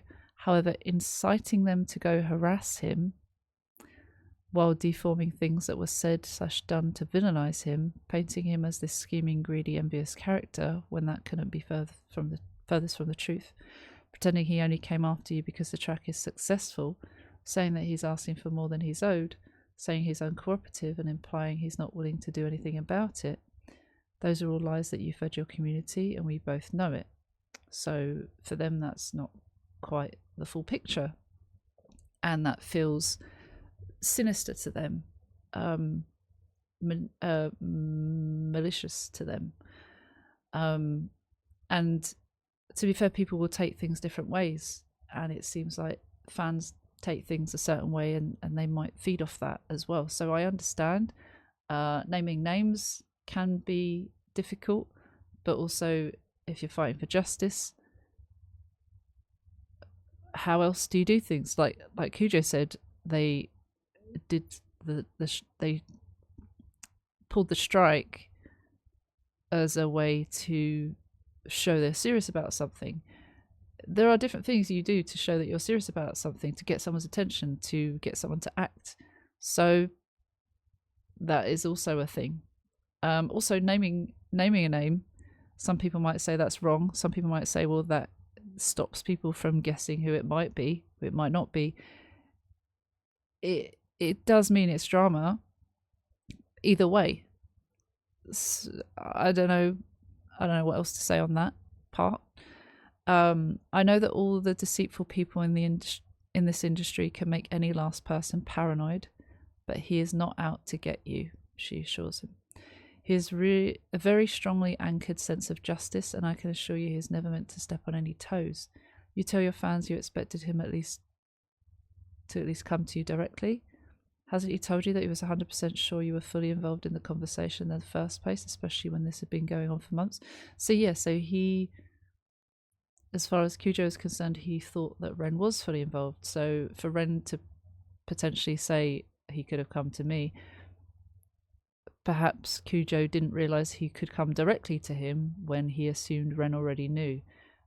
Perhaps then, in terms of communication, when we want to make sure we're fully communicating with people, communicating directly with the person, even if we think they're in the knowledge, maybe approaching them and saying, do you know all the stuff that's going on with blah blah blah, because I thought you were aware, but maybe you weren't. Now, it's not something that we will automatically do as people. If we assume something, we might not realize that it's just an assumption.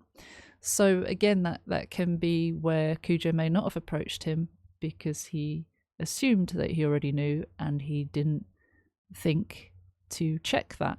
A lot of us don't think to check when we assume something. We should, but it's a very common mistake. I've seen how, and that's why they say assuming makes an ass out of you and me. I've seen how he handles himself around artists. Anyone that's ever worked with him has praised him for his flexibility, kindness, and integrity. He has undercharged or even offered beats to similar artists plenty of times because he truly cares about the art above everything. Kujo said that himself. You say you're an underdog, yet you stage this public humiliation thing on your and his channel. Almost like you're calling the accused in a trial where the jury is made up of only your devoted fans. That can feel one-sided. What are you trying to accomplish? Who the fuck do you think you are? Do you hope that thousands of people denigrating him? Degrading, maybe? I don't know what denigrating means. Shitting on his every accomplishments, threatening him will somehow bring you justice. I think Ren is just very passionate about it, and he's sharing what he thinks is not detrimental to someone else, but also potentially is. I can't believe we've gone into lunchtime. Yeah, I think he's speaking his mind, and he doesn't realize how that might come across to someone else, or how that might encourage the fans to act, whilst he's not said behave like this to the fans, or you know, go spout hate to Kujo. Some fans will do that, and that is not healthy, but that shouldn't be on Ren. That's on the fans. But again, there are reasons why people do this. So, you know, again, I'm not telling people how to be. I'm just saying what I personally am taking from this or thinking.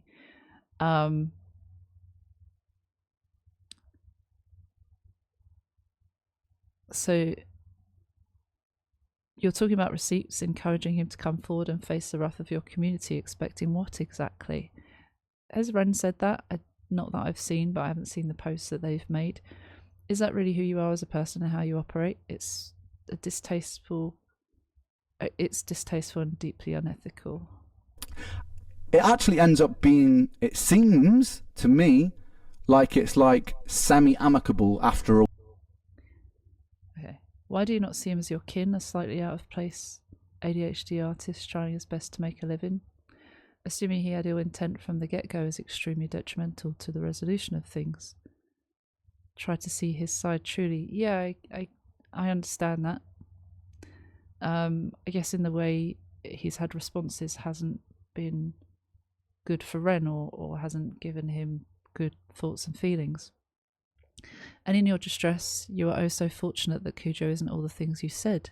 You're lucky that he's deeply kind and has integrity, because to be honest, if you dragged my name through the mud like that, I wouldn't have been so patient. I'm sorry that I'm losing my fucking temper, but I'm absolutely furious. So she's kind of ruminating on this and getting angrier and angrier, which I understand too.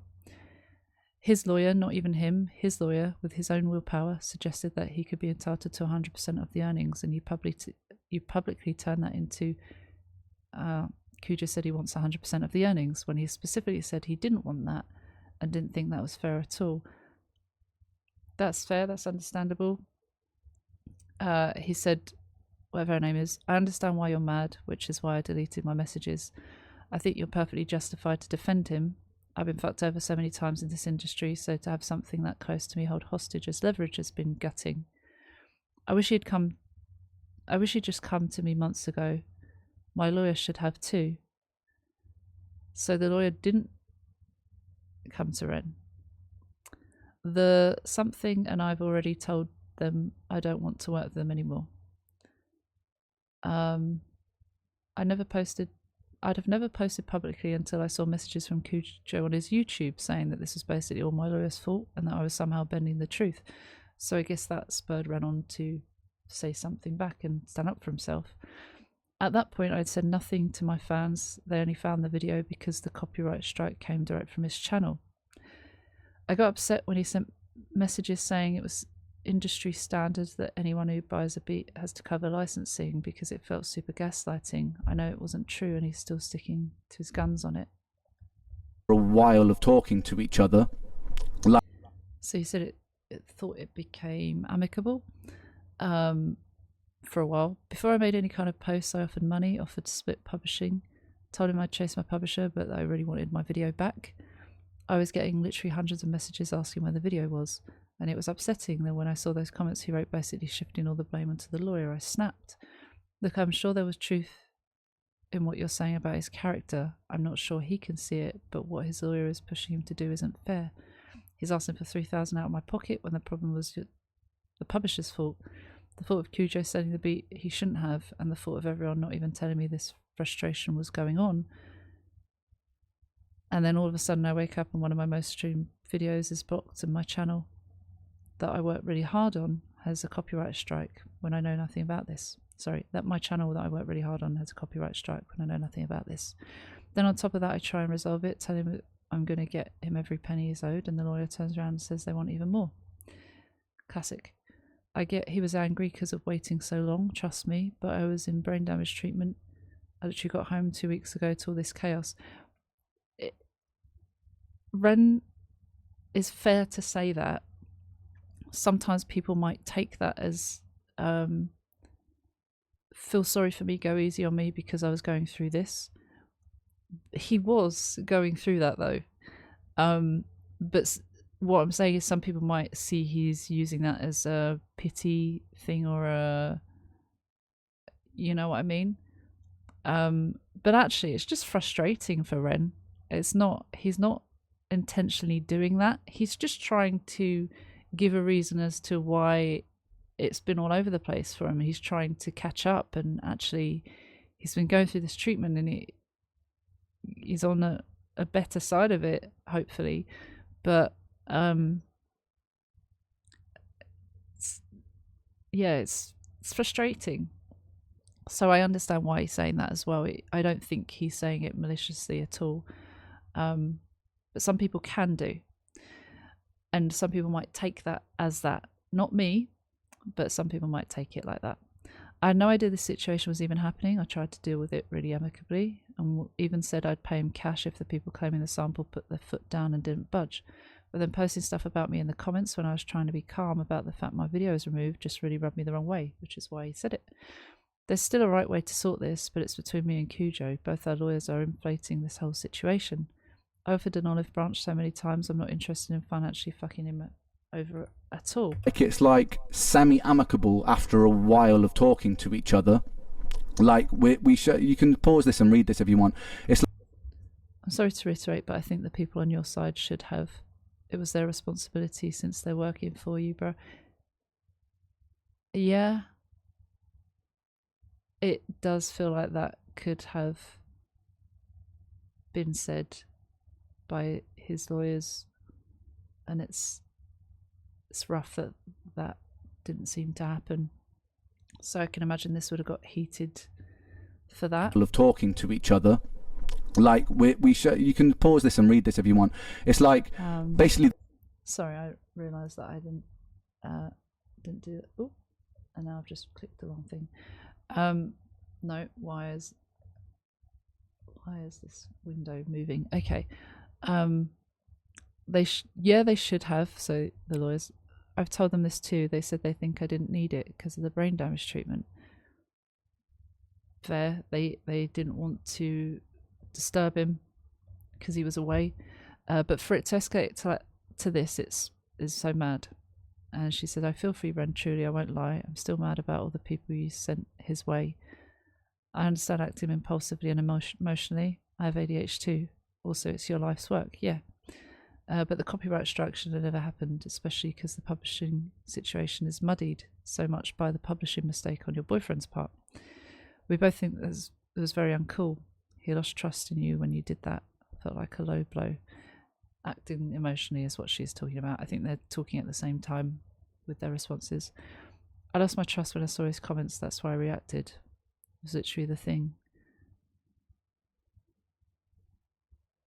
Actually, I promise, I woke up, went on the video, and read a comment that really drove me nuts because I felt we had some common ground.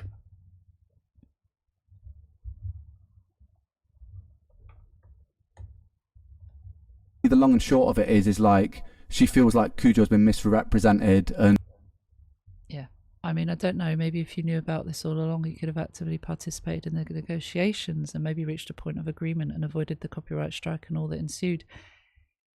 Yeah, that feels like that. If that were the case, that it would have been such a better situation because Ren wasn't there and he was going through treatment and he wasn't approached by his lawyers. This has become what it is, and that made it worse. Feels like that's a big part of it. And then they wouldn't have got that far for the strike and this wouldn't have happened. But you don't know what else would have happened. But yeah, certainly it wouldn't be this, I don't think. If I were you, I'd be furious at my lawyer for keeping me out of it. Yeah. I understand that brain surgery means a lot of downtime, but this has been going on for so long. We were absolutely flabbergasted to learn you had no idea. That's how unbelievable it was to us. He's not asking for money from your pocket, but maybe your publishers are insured in case they mess up that bad. The whole money/contract situation seems beyond both of you, to be fully honest. I'm not being insulting there, but I agree with you that talking through lawyers is the easiest way to get drowned in law jargon and protocols and other bullshit. Yeah. You can see more where Kujo's coming from on that part, I would say. And how frustrated that must be for Ren. I actually am on the same page there. They're asking for 15% on the mastering, right? And I said publishers should absorb that cost. I already propositioned that. I have proof of this too. I want you guys to know I'm actively trying to find a fair solution here. I'm not trying to fuck him over, but I also think it's really unfair how it's being dealt with because it seems like everyone's fuck up but mine. So yeah, I've been really emotional about it. Because he's trying to fix all of this now. He's trying to fix everyone's mess up. She says he's been fucked over too. So bad, you know. The dude he used to work with stole his beats, claimed credit, and is still making money from his hard work to this day. Everyone is traumatized with trust issues in the industry, it seems. Yeah. basically the long and short of it is like she feels like Kujo's been misrepresented and feels like it's a lot of the industry's fault, my lawyer's fault and stuff like that, which is kind of what Kujo feels like, right? She then... There's a lot here. I'm a smart cookie and I understood it's the price for the exclusive lease. I'm willing to give 3k as like recoup after the master split if my publishers admit their fuck up and absorb the 15%. She says, I don't know how the lawyers calculated that amount. I don't think it should come from you. I agree. He said, I'm not sure either, but I don't know why people kept telling me I needed to pay 3,000. That rubbed me the wrong way too. But also, dude, if they push for 15% on the master with back payment, which wasn't in the original contract, that's so much money, and so much money has gone into promoting this record. So it's already been spent, this money. You would imagine that's what he's trying to say there. I'm happy to do it if it's moving forward, but that's a different thing. So back paying, paying everything something is owed. Like if I were asked to pay 10% of all my earnings in the past that I've ever earned, I wouldn't be able to do that because I haven't prepared for that. And same in this situation. If it's paid back, I lose out a lot here over leverage. Loose? Oh, lose. It is loose. Doesn't feel good to me. If it's money that's made moving forward, okay, cool. But honestly, what I'd rather do is scrap the contract with Beat Stags. I've forgotten their name as well. And just draw up a simple one between me and that gives him 15% and whatever publishing. The industry's fault, my lawyer's fault and stuff like that, which is kind of what Kujo feels like, right? But your publishers should have taken care of it. I know it's not your fault, but it's not their fault either. So somebody has to correct that. He's trying to push for so much. The publishing has nothing to do with the master, by the way. Should be backdated publishing. By the way, 100%, that would be a good chunk of money. Really good, I'm not disputing that at all. I'm disputing the back payment of 15% on the master for the past year's work. That's insane.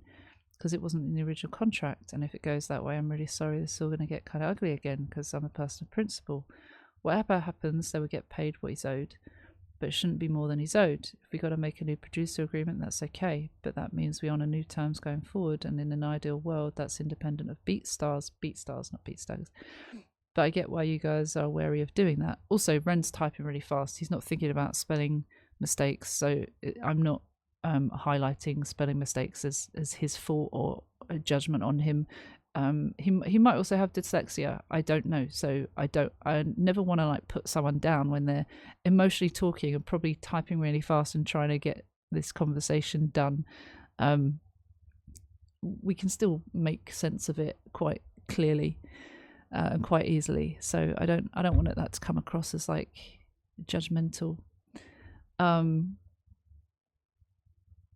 just don't ever want to be in this situation again. I need you to understand.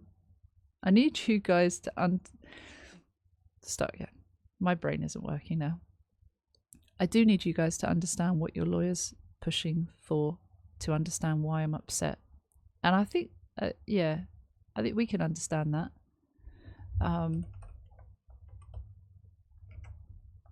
Okay.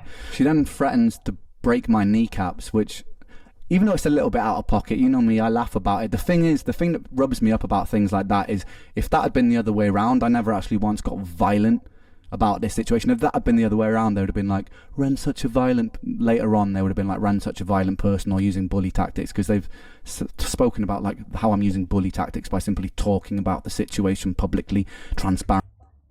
That's the thing. Things can get twisted. And I know this is said in a joking way, but things can easily get twisted. Here we can see clearly that she is joking, but it's awkward because of that.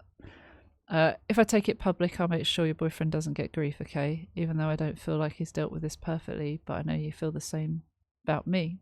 Yeah, people do different things. People act like differently to how we would, and that's just how they do it. In their mind, or for us, we might see a right and wrong way to deal with things. For them, they also see a right and wrong way to deal with things that might differ to our version of what's right and wrong, and what's fair is different to other people, like I said before. Leave him out of this if you do, please, or else I'm flying to London and breaking your kneecaps. Lol. I have nothing to gain crushing a producer's career. Laugh about it. The thing that rubs me up about things like that is, if that had been the other way around, I never actually once got violent about this situation. If that had been the other way around, they would have been like, Ren's such a violent, later on they would have been like, Ren's such a violent person, or using bully tactics, because they've spoken about like how I'm using bully tactics by simply talking about the situation publicly, transparently. She also gaslights me by saying, like, imagine what would have happened if he had mental health issues.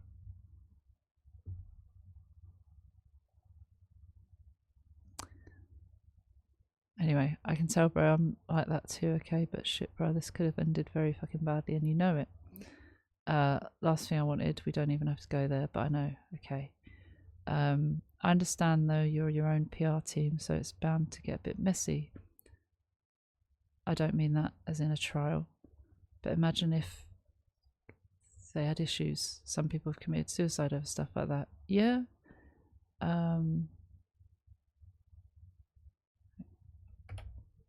I have a very long list of mental health issues. I am the person with mental health issues.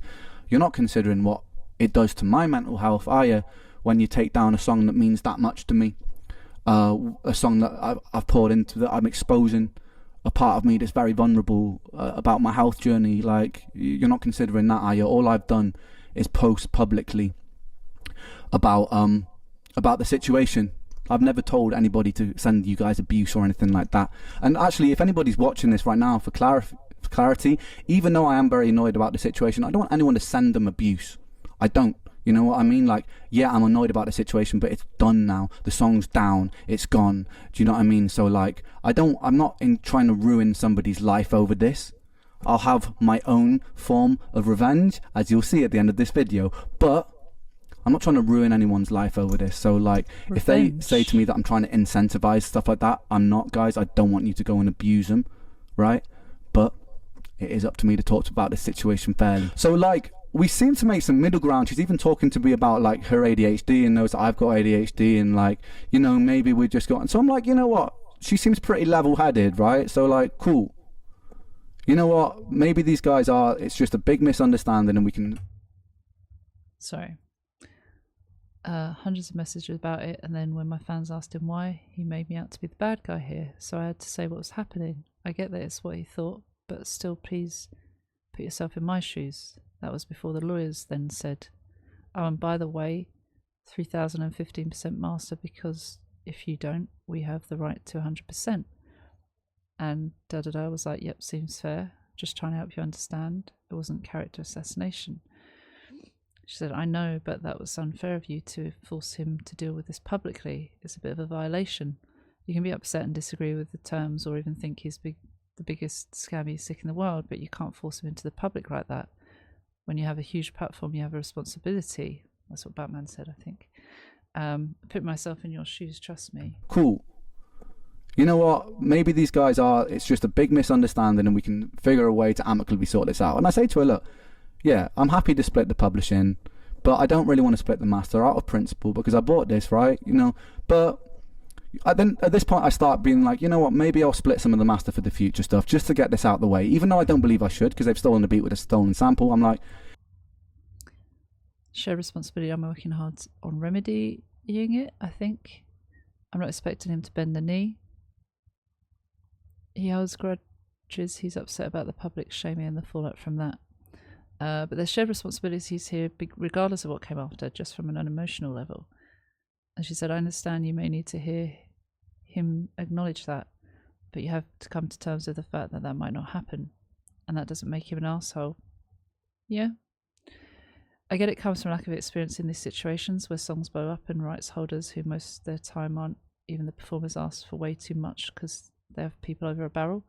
Doesn't make him an asshole, but it does make me feel less good about the fact I'm actually giving him money, technically shouldn't, to cover his mistake.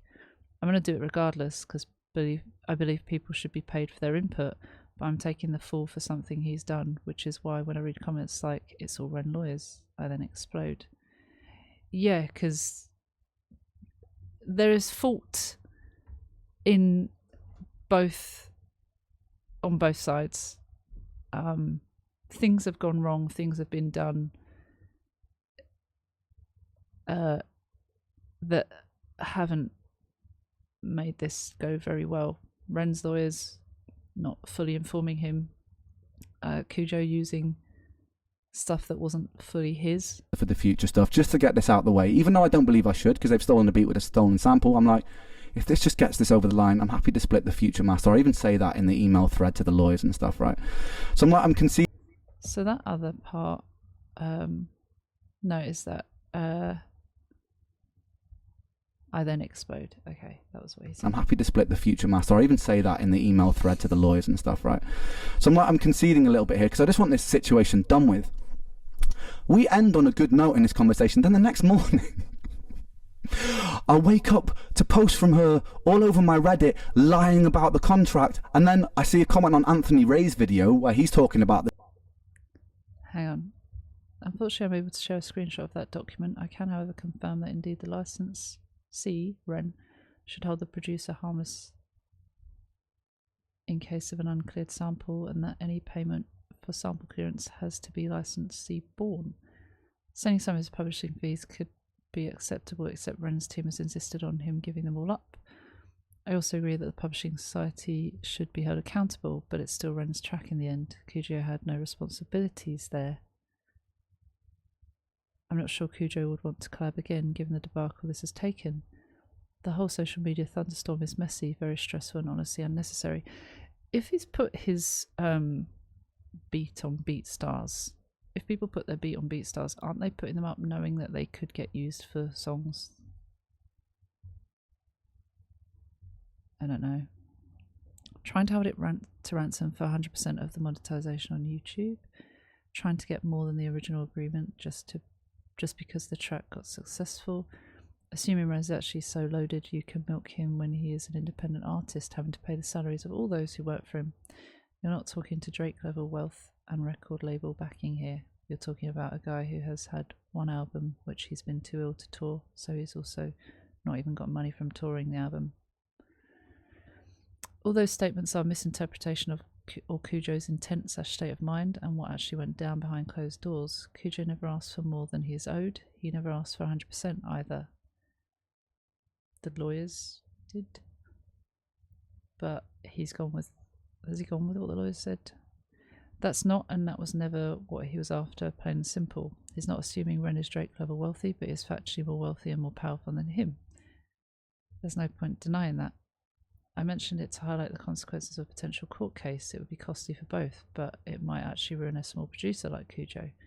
Ren knows that, and I believe that's why he made those threats. Just my opinion, is what they said. The situation from her saying this is what the contract says, and she made up she wrote a whole passage that wasn't even in our contract. It was completely made up. So after her being super nice to me behind the scenes in this conversation and feeling like I wake up to read this and I start losing my mind because I'm like, these guys, they pretend they're on my side and then it's just like they publicly post all this stuff. So I'm like, I put her up on it. I'm like, what the I think also because a moment ago we heard that she was not she wasn't happy about dragging Kujo into the public, and I guess now it's all public anyway. She's also saying something public, but then doesn't that feel a little off to say like you shouldn't go public but then go public as well? I don't know. I start losing my mind because I'm like, these guys, they pretend they're on my side and then it's just like they publicly post all this stuff. So I'm like, I put her up on it. I'm like, what the fuck are you doing? Like, first of all, this is defamation. You can't be out here like making up stuff that's not even in the contract, you know? So she's like, that's difficult. So, dude, come on, for fuck's sake. You're posting something which isn't even in the contract. Please download it and look at it. Search for the quote you just posted.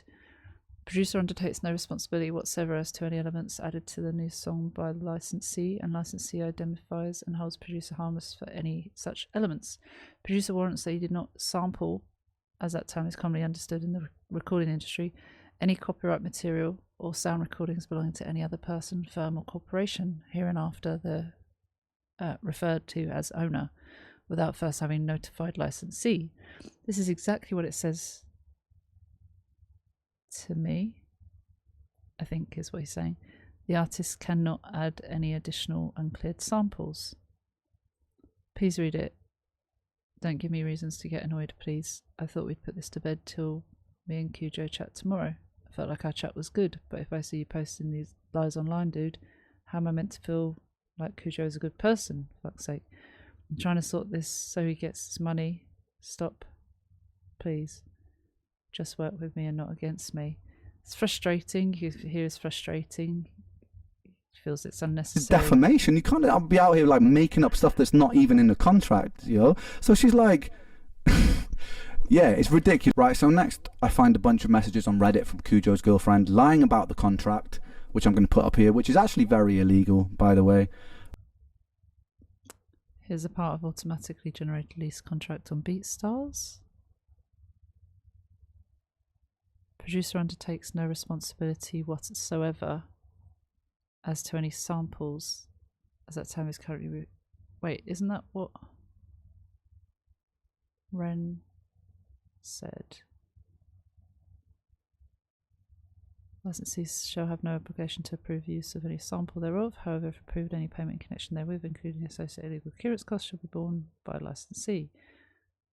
Knowledge by licensee that samples were produced by producer was not affirmatively disclosed by producer to licensee shall shift in whole or in part the liability for infringement or violation of the rights of any third party arising from the use of any such sample from producer to licensee. Make of that what you wish. No, I won't be pressing charges over it. I just want to get this situation out of the way, but... So was that added in?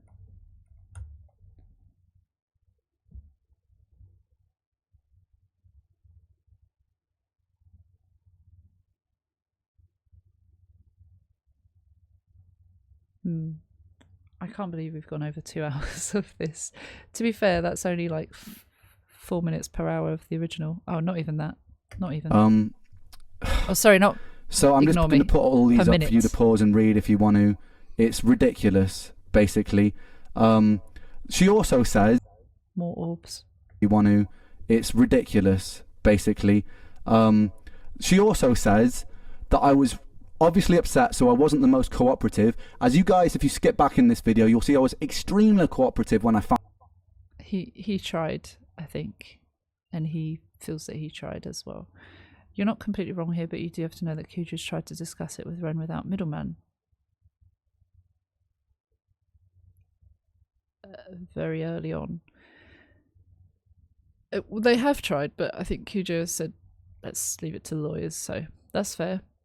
But that's what happened. It was the day after the strike, so Ren was obviously upset, so he wasn't the most cooperative. He refused to fully acknowledge that mistake on his end, causing Kujo to not get paid.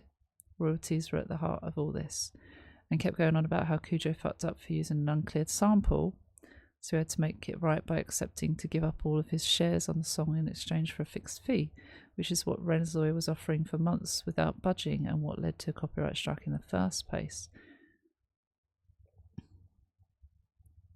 Ren kept on threatening to sue and go public.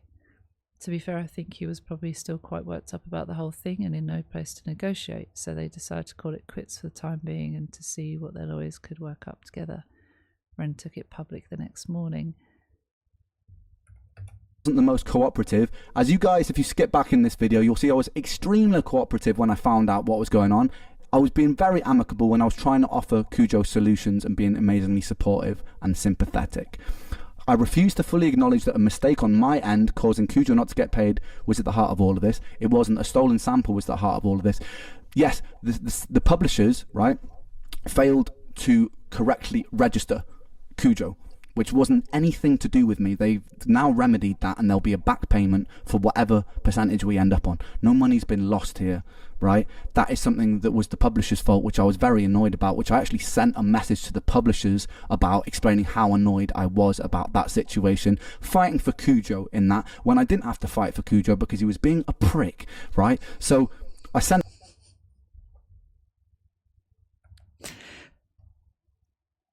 Hi guys, here's the situation in a nutshell. I woke up this morning to a copyright strike on my track Sick Boy, which was a beat I fully licensed from BeatStars.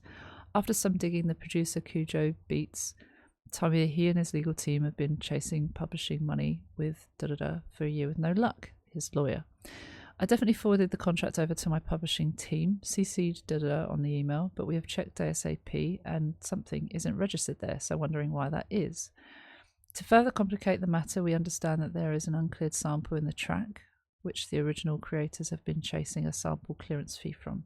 I was under the impression that any tracks purchased from BeatStars are owned by the producer and that I wouldn't have to further clear samples, but correct me if I'm wrong here. Also, I'd really like to know how it got to the point where everyone got so frustrated that a copyright strike was issued on a YouTube video, losing me followers and revenue and getting my channel striked without anyone even informing me that this frustrated back and forth was even happening. Neither anyone from their side told me they were frustrated, nor did anyone from my side, and I've been left opening messages from hundreds of frustrated fans and with a copyright strike and loss of revenue. I'm very confused and would really appreciate the copyright strike revoked ASAP. If something hasn't been registered properly with publishing, that also needs to happen ASAP, and I'd just like to figure out what the hell's going on, honestly. In that, when I didn't have to fight for Kujo because he was being a prick, right? So I sent that message to them anyway, fighting on Kujo's side, because despite all no comment of this, I am a man of principle still, right? I kept threatening to sue and go public. No, I didn't. I wasn't threatening to sue. I did say I would go public if my song carried on being used as leverage. I gave them a very fair warning because they didn't need to use the video as leverage, and they kept on doing that. That was because I kept getting hundreds of messages a day from my fans being like, where's the video, and I wanted to address it all at once, and I also felt like I was being treated extremely unfairly. Issue is that Ren didn't honour the original contract included in the terms and conditions of the BeatStars platform he had brought the beat from.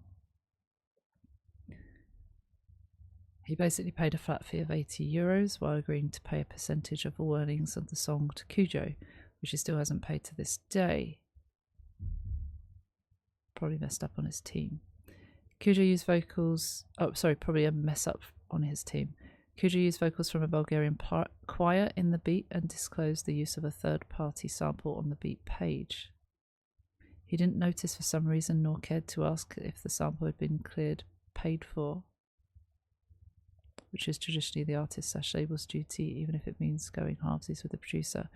So was that something that they were supposed to do on Ren's side? When the song blew up, the Bulgarians went knocking on Ren's door. Only then did Kujo receive a mail from his team after months of ignoring him when asking for payment. Instead of offering an acceptable solution, they've been trying to have him accept a flat fee and give up all his rights to the song. Kujo was hesitant to take the deal, but his lawyer insisted that it was abnormal and to refuse. Kujo's lawyer said the only solution was to issue a copyright strike since they were being ignored at this point.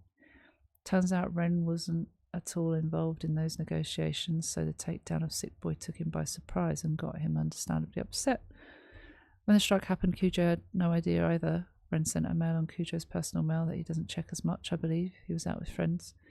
The morning after, Ren immediately went into Kujo's comments. They talked privately to no satisfactory end, and Ren went public asking his followers to go to Kujo's page and ask him to take the strike down. Did that happen? Kujo had no idea that Ren didn't know about it. He never wanted the video to be taken down, nor to take 100%, but it still doesn't sit well with him. He just wants to get paid, and his lawyer feels like the sample isn't reason to remove all his rights in the song, like Ren's team suggested. Ren's team hasn't reconsidered the terms at all so far, so that's where we're at. I know Kujo personally, and I can guarantee you this dude doesn't have malevolent, dishonest bone in him. He's just an artist trying to make a living, just like Ren. For reference, Sick Boi has engrossed anywhere between €20,000 and €45,000 on YouTube alone, and Kujo has been paid an initial flat fee of €80. That's it, which is not fair compensation for his work. But if the agreement is that he's just buying a beat and that's it, that's the service, so it doesn't go beyond that. If there's complicated terms and conditions beyond that, then that's where it also gets messy. But as far as we've been led to understand, it's Kujo was just supposed to be selling beats that weren't third-party sample or something, as far as I am aware. and I wanted to address it all at once, and I also felt like I was being treated extremely unfairly, right? I had to accept by giving up all my shares of the song in exchange for a fixed fee. Yeah, that was something between my lawyers. Ren took in public the next morning. Yes, I did. Kujo also claimed to me and publicly that he'd been chasing publishing money for over a year with no reply, which is why he was so annoyed, as did his girlfriend. This was another lie, as proven in the next screenshots.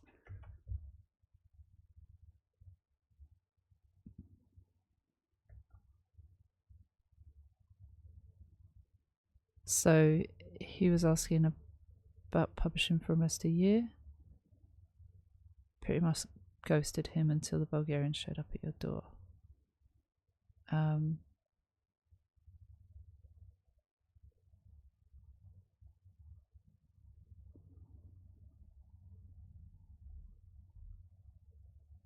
Said you guys were chasing for a year, and Kujo's told me that multiple times. I can go grab proof.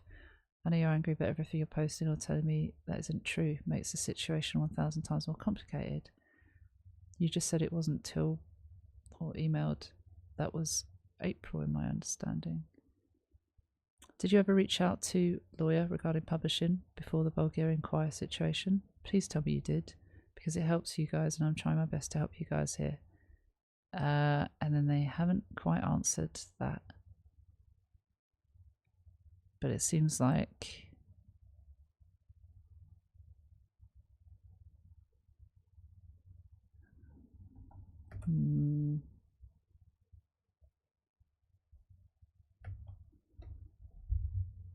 just get Kujo to find some proof that he actually made any attempt to. I think Ren is asking them to get Kujo to prove that he attempted to reach them for a year, because that is also, I was thinking, where have they done that? And they said, I'm not sure he did, and I'm not sure where he claimed he did. Like I said, I don't remember, nor was I involved with everything from the get-go. Kujo did say that. Kujo said that publicly, and Kujo said that in messages to Ren, right? Did I can show you screenshot proof, and you literally claimed you were reaching out for a year last night. Oh. They literally said the same thing. Hold up. I know there was a call with regarding the sample a while back where he tried to get Kujo to give up all his rights to clear in exchange for 3,000. It was a long time ago. Ren said this started in April, as far as I know. That's 3 months ago, not a year. They said, I think it started with that the negotiations started. And Ren said, what happened? But until a month I was working 50 hours a week and completely burnt out, so I can't help you here. But they're quick to say something and then... Right, let's take this home now. At this point, I've just lost all amicability, right? I'm pissed off. I messaged Kujo's girlfriend and him saying, it's the first time I've threatened to sue, but I'm like, if I see any more lies from you guys about this situation, I will sue you guys. Video is back up when the agreement is signed and I get my first payment. Best I can do for you, says Kujo. Ren says, you'll get your money, but if I see a single post from you or your girlfriend on any story, reply, Reddit, lying about the situation, don't play victim again if I tell the truth of the situation. And I mean a single one that gives any one-sided information about this, because you'll essentially be taking thousands of pounds out of my own pocket. I'd appreciate you acknowledge publicly at the end of this that you should have never sold an uncleared sample. I'm like, if I see any more lies from you guys about this situation, I will sue you guys. Because it's like, that's my public image. Like, okay, I'm leaving now, but I'm going to make this very clear. Never once threatened to sue up until now, but if I see one single post with lies about the facts of the situation, I will sue for defamation.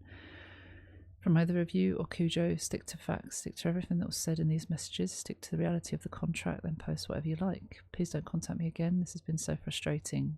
In future, if your boyfriend is annoyed about something, tell him to contact the fucking artist about it and read his own contract before throwing a hissy fit.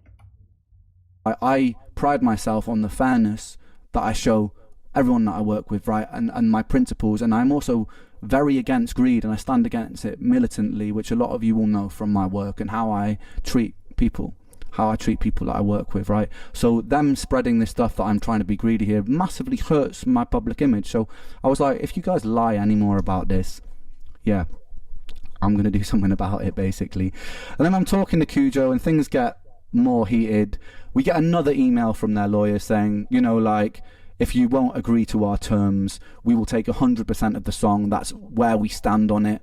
That is final. If you do not agree to this retroactive master split, we're taking... So Kujo says, I'm not trying to take 100%, bro, like, question mark. Just get your lawyers to write up a contract so we can settle this. It's been over 8 months and your lawyer's still bouncing emails back and forth with zero progress. I made it clear that I'm willing to make concessions and I never intended to take 100%. Ren says, I'm not agreeing to retroactive payment, brother. I made it very clear. I agreed to publishing split and advance going forward and a new master split. I'm not going to spend weeks going through my receipts of the video, etc. Kujo, but that's what you agreed in the video call. Ren, I have better things to do. Kujo, don't you have a team to take care of that for you? Ren, no, this isn't. No, it isn't. I always said I was against retroactive split. And no, brother, I'm independent. And that aside, you literally have a manager and a lawyer, dude, he said. Ren, I paid for an unlimited beat. Back payment from the start is ridiculous.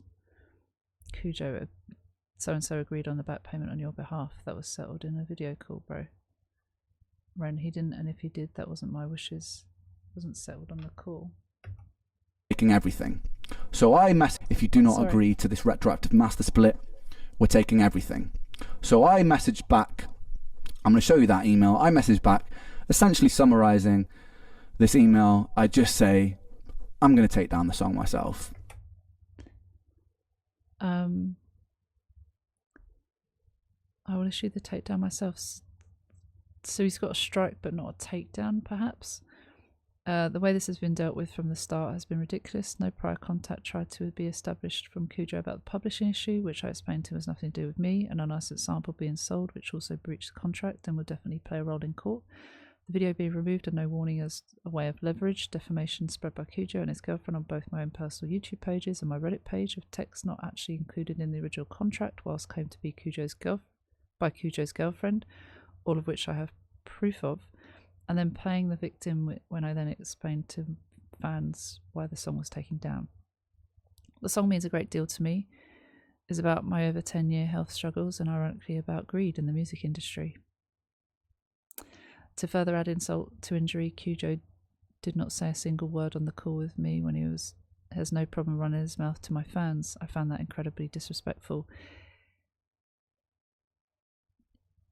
I can see how that feels. I think Kujo feels braver being able to think about it and write it down and probably amend it before posting it than being there put on the spot, but it can come across like that for sure. I will happily see Kujo in court if that is the route he wishes to pursue, as there were originally a breach of contracts from his side by selling an unlicensed sample. The fact he never once tried to reach out directly before this all started was crazy. Have a good day. Look forward to meeting Kujo in person if this ever goes to court. This email, I just say, I'm going to take down the song myself. I'm fed up of this. I'm fed up of you threatening me with my own song that I poured myself into. I've explained what it means to me. I explained to both of them what it means to me. Seems I've done absolutely everything here by the book. Notified about content ID. Let the publishers know about publishing. Purchased a beat in good faith, thinking it was all samples were cleared. Yet it's me, my hard work and my finances that are suffering. And on top of this, I now also have lawyer fees. There's been huge delays in communication. I would ask anyone working with me on this for any mess ups here to offer a resolution of the situation that excludes me. As to reiterate, I've done absolutely nothing wrong here. Kujo should have made contact. He shouldn't have sold an unlicensed beat. Content ID should have been turned off exactly when I requested. Publishing should have been registered correctly and paid, and when the sample dispute was happening, nothing should have been actioned until there was an agreement made by all parties involved. Got to be honest, I'm pretty upset across the board here, as I've done nothing wrong in this situation and it's my work and finances suffering. Yeah, it feels unfair. Would love it if you guys can resolve this with what you think is fair. Out of principle, I will be removing Sick Boy on all DSPs today, as well as a video tens of thousands of pounds and a painstaking amount of hard work went into, as well as a song that's very personal to me. This whole situation has been ridiculous. Sad. So I'm like, I'm taking it down myself. I don't want to let them win over this. I've been in situations in the music industry before where I had to concede because I was broke, and I just had to let a powerful, greedy person win over me, you know, like. And I know this is not the same situation. It's not like Kujo is like this in this huge position of power here, but how they've dealt with this whole situation was ridiculous. So I was like, rather than like bend to this leverage and just out of principle, I'm just going to take the song off. And it's ironic, man, because the song is about greed, you know, and it hurts me a lot that it's down now. It proper hurts me, man. I can't stress that enough because of what the song was and what the song meant to me, but that's the way the cookie crumbles. So I sent these emails. I also sent a mass email out to everybody, the publisher, Kujo, the lawyers involved, just saying how disappointed I am across the board, even from people on my side. I was just disappointed at how this whole situation been dealt with, because ultimately at the core of this situation, the only person getting proper hurt financially from this is me, right? Because of my hard work that I've done to promote this music, because of my story and how that's been exploited. I'm the person who will suffer future losses for the earnings, and regardless of earnings, fuck earnings for a second. That song I was proud of. What it meant to people, I was proud of. The messages that I get from people every day, telling me like how much they relate to the song, how much it helps them through difficult times, you know, like that's gone now. That's taken away from people. So yeah, I'm pissed off. Anyway, so I sent that email out. Me and Kujo share some pretty heated words. If you're a petty person, you'll probably like to pause on some of this. It's ridiculous. I guess we don't need to. If you're a petty person, you'll probably like to pause on some of this. It's ridiculous. One of the things that took the piss the most that he said when I just lost my cool at this point. I lost all patience. One of the funny things he said after all this was like, if you really cared about your fans, then you would leave them the song. So he was turning it around on me when he'd used the song as leverage. He said, if that just kind of shows that he wants, surely he'd want to win, then you would leave them the song. Money from it. Holding on to the fact that he could win the case. If you really cared about your fans, you would leave them the song, but he's not really affording that, and it's manipulation. But also Kujo has power to change that as well. So yeah, it's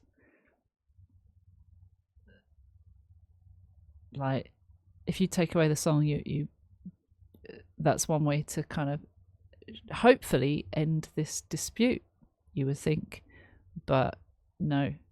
You're letting your pride and ego get in the way. I'm not trying to chase shit with you except my bag, my money. Once I get paid, you can do whatever you want with the song. I don't care.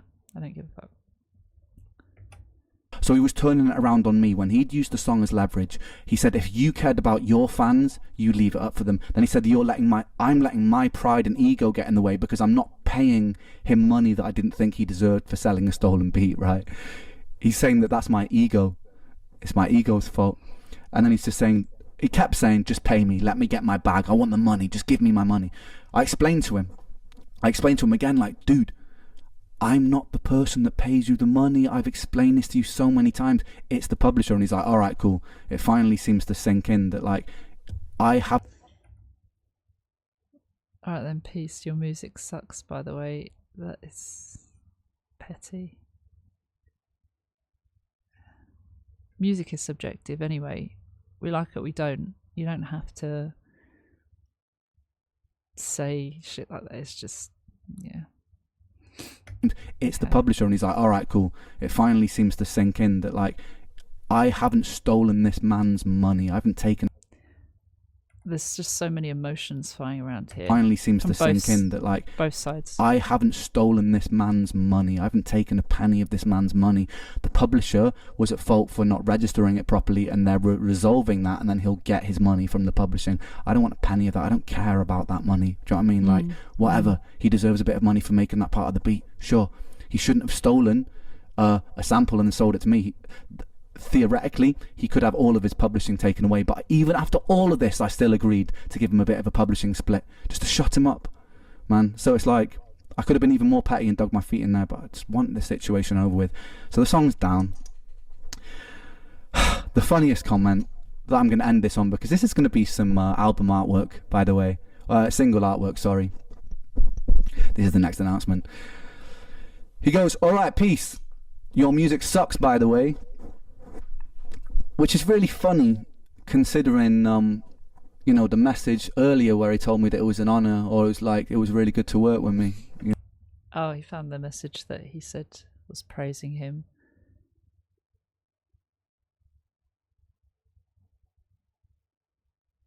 I'm going to read it out loud, even though you've probably seen it now. But, hey bro, I'm the beat maker for this one. Dope song, dope subject. You killed it, man. Always makes me happy to see people creating real art with my work. Hit me up if you want a link.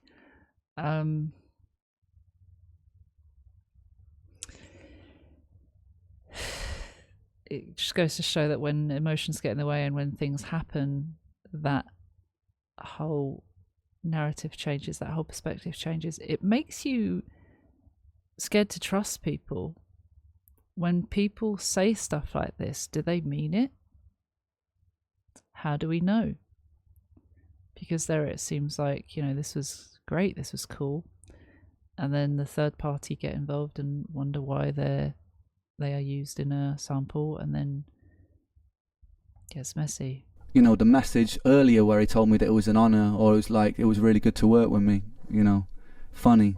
It's funny, hypocritical, funny. But yeah, sure, my music sucks, brother. Cool. That's going to be the single artwork. Which leads me to my last point, ladies and gentlemen. I'm releasing a song about this whole situation, and it's dedicated to Kujo. And it's coming out next week. It's coming out a week today. It's called Kujo Beatdown. And I love it. We made an amazing video for it. I made a beat. By the way, the beat has no unlicensed samples in it. I made the whole thing myself. I wrote all the lyrics myself, all the beats are mine, and that'll be going up on YouTube and Spotify next week. I'll also be recreating Sick Boy, because those lyrics and that arrangement is mine. So for the anniversary of Sick Boy the album, you will be getting Sick Boy the beat remade, bigger and better than ever, without Kujo's input on it. So look forward to that as well. So did we get that? Is that also something that I watch, or was that what I did watch? No, because that was the one that's back up on streaming platforms. So I think I watched the original. Did it come to the fact that he hasn't done that for whatever reason, time constraints, all the other stuff he's going through, sickness, or was there a Sick Boy remake? You will be getting Sick Boy the beat remade, bigger and better than ever, without Kujo's input on it. So look forward to that as well. Let me know in the comments. Then there's also a third song dropping. There's a little bit more positive. Next week's song is angry, alright? I'm just going to warn you there. And before Kujo and his, like, before they start complaining about blah blah blah, artistic license here, you know what? I've said my piece. I'm not interested in ruining your life, bro, but I felt like I needed to get it out somehow, and so I got it out somehow. And I hope you're watching this, man, and I hope you enjoy the song, because it's dedicated to you, baby. Anyway, guys, I know that this was a long video, but I wanted there to be no doubt as to where everything stood in this situation, and why you don't have a song that means so much to so many people and means so much to me. But there will be a revamped version of that song coming very soon, guys. And if you've made it this far, thank you, sincerely. And I hope there can be no doubt as to this. situation. Thank you.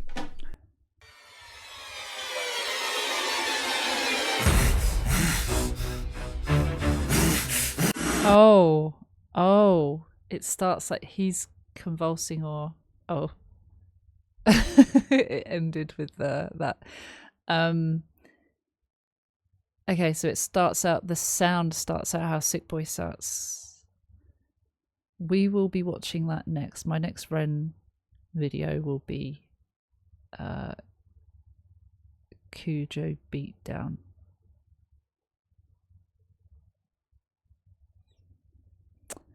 I didn't realise it would take 2.5 hours to record. I know the original was 35 minutes, and I guess I did stop and start and add my context and add my views. Very messy situation. A lot of things could have been done differently, but they weren't. So that is what's happened. We can't control what has happened. Can't go back. You can't undo things.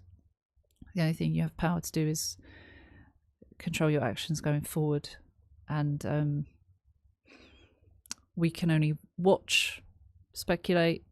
I wouldn't get involved, and in that sense, when you hear a story, there are many sides, and only those involved will really know what's gone on from their point of view. So it was interesting to watch, uncomfortable in many parts, but I think necessary to understand how Ren feels about it and what Ren's side states and shows, and how he took things. I think that is important, and we'll see where this goes next. But I do wonder if he did a new Sick Boy, or if he, because I understand it's back up, something's happened since. I don't know. Anyway, thank you so much for watching. I really appreciate it. If you haven't already, please like and subscribe, and I'll be back soon with more. So take care. See you soon. Bye bye.